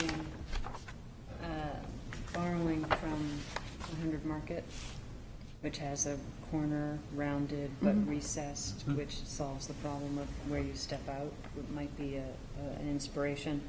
I think definitely the fenestration is the biggest problem with the design. I think that the rhythm of the building behind it, above, the brick and the windows, is probably where you're gonna have to somehow reconcile between those two Yeah. views. And the rhythm of both of those has to work with each other. And I wouldn't normally say the word plate glass in downtown, yeah, I know. But given that each one of those areas bounded by the vertical brick is very flat, doesn't have a lot going on with it, I think is causing the problem that Martin talked about with a classic window with right below a very non-classic look. So somehow I think that the top and the bottom have to reconcile with each other. And I had a problem with awnings last week, but I could see how you might be able to use awnings to deal with some of your solar issues. Awning windows, or, oh no, awnings. Awning to prevent some of the solar heating that's going on these. I didn't see Just drawing. any building there. Yeah, there's no, we would need that would be over the city property if we did, yeah. I'm just Yeah, no, I understand. possible. So I just want to, I'm going to just throw this right out there. What Martin was saying about the windows, true. This whole style of this building that you've taken on, in my opinion, just doesn't work. I wouldn't want to see this thing. I don't know what to tell you. You certainly have a right to fill this corner. I'm thinking of times in the past when my mother lived in Springfield, and there were a lot of these two-story buildings out of town. There was a place called the X and things, and this type of addition happened for a liquor store or for a smoke Sit shop right up. or something like that. and they were always unique, little structures, And so you've got this contemporary 1970s building, and you're thinking of replicating or adding to it. Why not change the style 100% and make this a little smoke shop looking place here? Have a little stupid balustrade on top of it or something. Totally different ideas, not what anybody else is thinking right now. Right, you're talking about modifying the existing building much more than No, I'm just the talking addition. about your new construction. Oh, okay. I'm trying to make this something that's interesting. When you come up Maplewood Avenue, or you're sitting over by Jumpin' Jays and you look at it, you go, what's that? It's a nice little thing, or a little shop, or, but what you've done here, I don't know. I just cannot be in favor of what I'm seeing here. Yes, David? When you're saying that, I'm thinking of making it look like a Greyhound bus sort of sideswiped the building and was left there. Another approach that people, clever architects, no one like me, but clever people have done in situations like this is just say solid glass. There you go. Just back to Just Jimmy's. one edge to the other, solid glass. I thought about that. Because all of the other materials that you're going to put in there are going to be in conflict, as the chairman is trying to describe, a way he's trying to rationalize the conflict by putting it right there in front of everybody, like these little shops. And I agree with you, the little flower shops, or the tobacco shops, or whatever, on these misbegotten buildings that they just, we don't have to do that. But that's the thing that's happening, because matching this building, not going to happen. Rationalizing the building, pretty hard to do. Just wrapping your new space in glass, making the whole presence glass so that we can sort of see through that into your building. Yeah. It leaves you with all of the solar problems. There's no question about that. But there are clever pieces of glass out there also. Yeah, this clever glass, that changes. But could that, what you're talking about, could it be openable I mean, or is it just going to be like a So, it sounds like fish it's tank? more like a sunroom, like a glassy solarium type. Do you think? Not unless you divided it. You'll need mullions of some nature and sills. Talk to a Con Air guy. They do this stuff all the time. I don't know squat about it. Yeah, I I know what think you're that talking about. you would have to do something that's like a sliding opening otherwise, because you can't open out Right. the sidewalk, Right. but like, What yeah, some about a sort of roll? like sliding or roll up. nano walls or What something? about a Yeah, roll? nano walls, yeah. A what? A roll-up door. I don't think it's deep enough for a roll-up door to have a track. Not down here. You know what I mean? Like it's not. It easily goes up halfway. Because it hit the end of the track. Because of the Because building it's, wall? yeah, because it's not deep enough. Yeah, No, but, enormous jealousy window. just keep cranking. These little things open up. Yeah, nano walls, Yeah. the whole thing. You know, Time I to be think that you've innovative. got support for what you want to do. Okay. You know, where you want to put it. And obviously massing is, you know, what are we doing? But there's not a lot of support for what we're looking at. The concept was to try to put like a modern looking addition on this This isn't- Soviet era building. This looks like, you know, it's not modern. With the double hung windows, it could be. Yeah. And it depends on the materials you use and stuff like that. But Yeah. yeah, I mean, I think that you could go more glass. More glasses, fewer other materials. Yeah, I like the yeah, idea. we can I certainly- would just like to figure out how we could get a lot of ventilation on those nice spring and fall days in there, so you kind of feel like you're. You're not, though. You're on the busiest intersection awful in street. Portsmouth. It's gonna be, You want to breathe that Activity. air?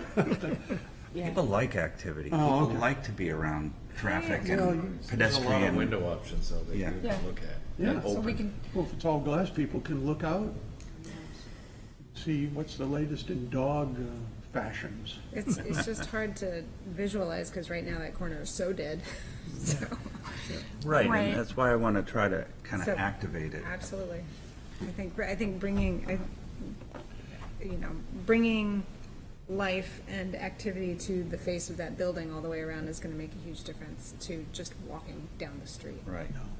Because it's just a walk by. Yeah, no, Yeah. and then you walk by the parking lot, and I mean, it's a whole stretch of just get me through here as fast as I can. You could take the whole building down. I would like to eventually, but I'm a little tapped out right now. Yeah, this is, Next door. that's not currently on the, As for the solar issues, maybe there's a way that you can put some kind of shading, fins or something very artistic that is continuous, that is sort of a modern look, along with your slider, so you have the operable and you still have the sunshade. So, Airplane type wings that fold down. just something, maybe something very fine that, You think horizontal versus vertical? yeah. Because it's a very horizontal. No, there's no way you can exaggerate the Massing. vertical on this thing, unless you go up And then two you go with the stories. second story. Yeah. Unless you cover up the second story. Why not go up? Yeah. We talked about that too. It doesn't really provide much benefit as far as cash flow, What does For this the- provide, really? Ground floor Actually, Ground floor retail. okay, Right. yeah. There's, yeah. I mean, it's over $10 a square foot. Probably. like I 60 would bucks think you now. almost want it to look like a porch, though it is enclosed. Almost. I mean, Right. Yeah, like a solid. We want a solid base because there's such a grade difference, right? You need something to weight it down, but the top part lighter and more open feeling. Yeah. So it sounds A like little one-story addition on the square in Exeter. There's a building in Exeter right on the square by the bandstand. It has a little one-story thing that came out that was a jewelry store or something like that. In the sleeper house. Yeah, it's a classic shape. Yeah. And it has a plate glass window. Sure. I'm pushing tradition here, I'm sorry. that's okay. I'm the only one. It's fine. I like to get a Greyhound bus and cut it in half. Find an old diner. Yeah. An old diner, yeah, there we Yeah. go. Interesting look. They sold that one over on Lafayette Southgate. Road for like $70,000. Really? Yeah, that diner. I So, wish you had to move it. yeah. So it sounds like in general, the mass is acceptable. We just need to do Thank you some, for rounding it up. you're very welcome. Just did my job. It just sounds like some window options and Hey, then we so can look do you want have to it. come back next month? Yes, Yeah. So moved? Second? please. All those in favor, say aye. Aye. Great. Thank you very much. Thank you. Tough spot. I think that was helpful. So, Well, it was entertaining on our end. Well, thank you for proving that corner, you know. Yeah, we're all for it. You have no hesitation here. It's been that lively since Club Spin was over Okay, there. thank you. Thanks. All right, move to adjourn. Second? Aye. All in favor? Aye.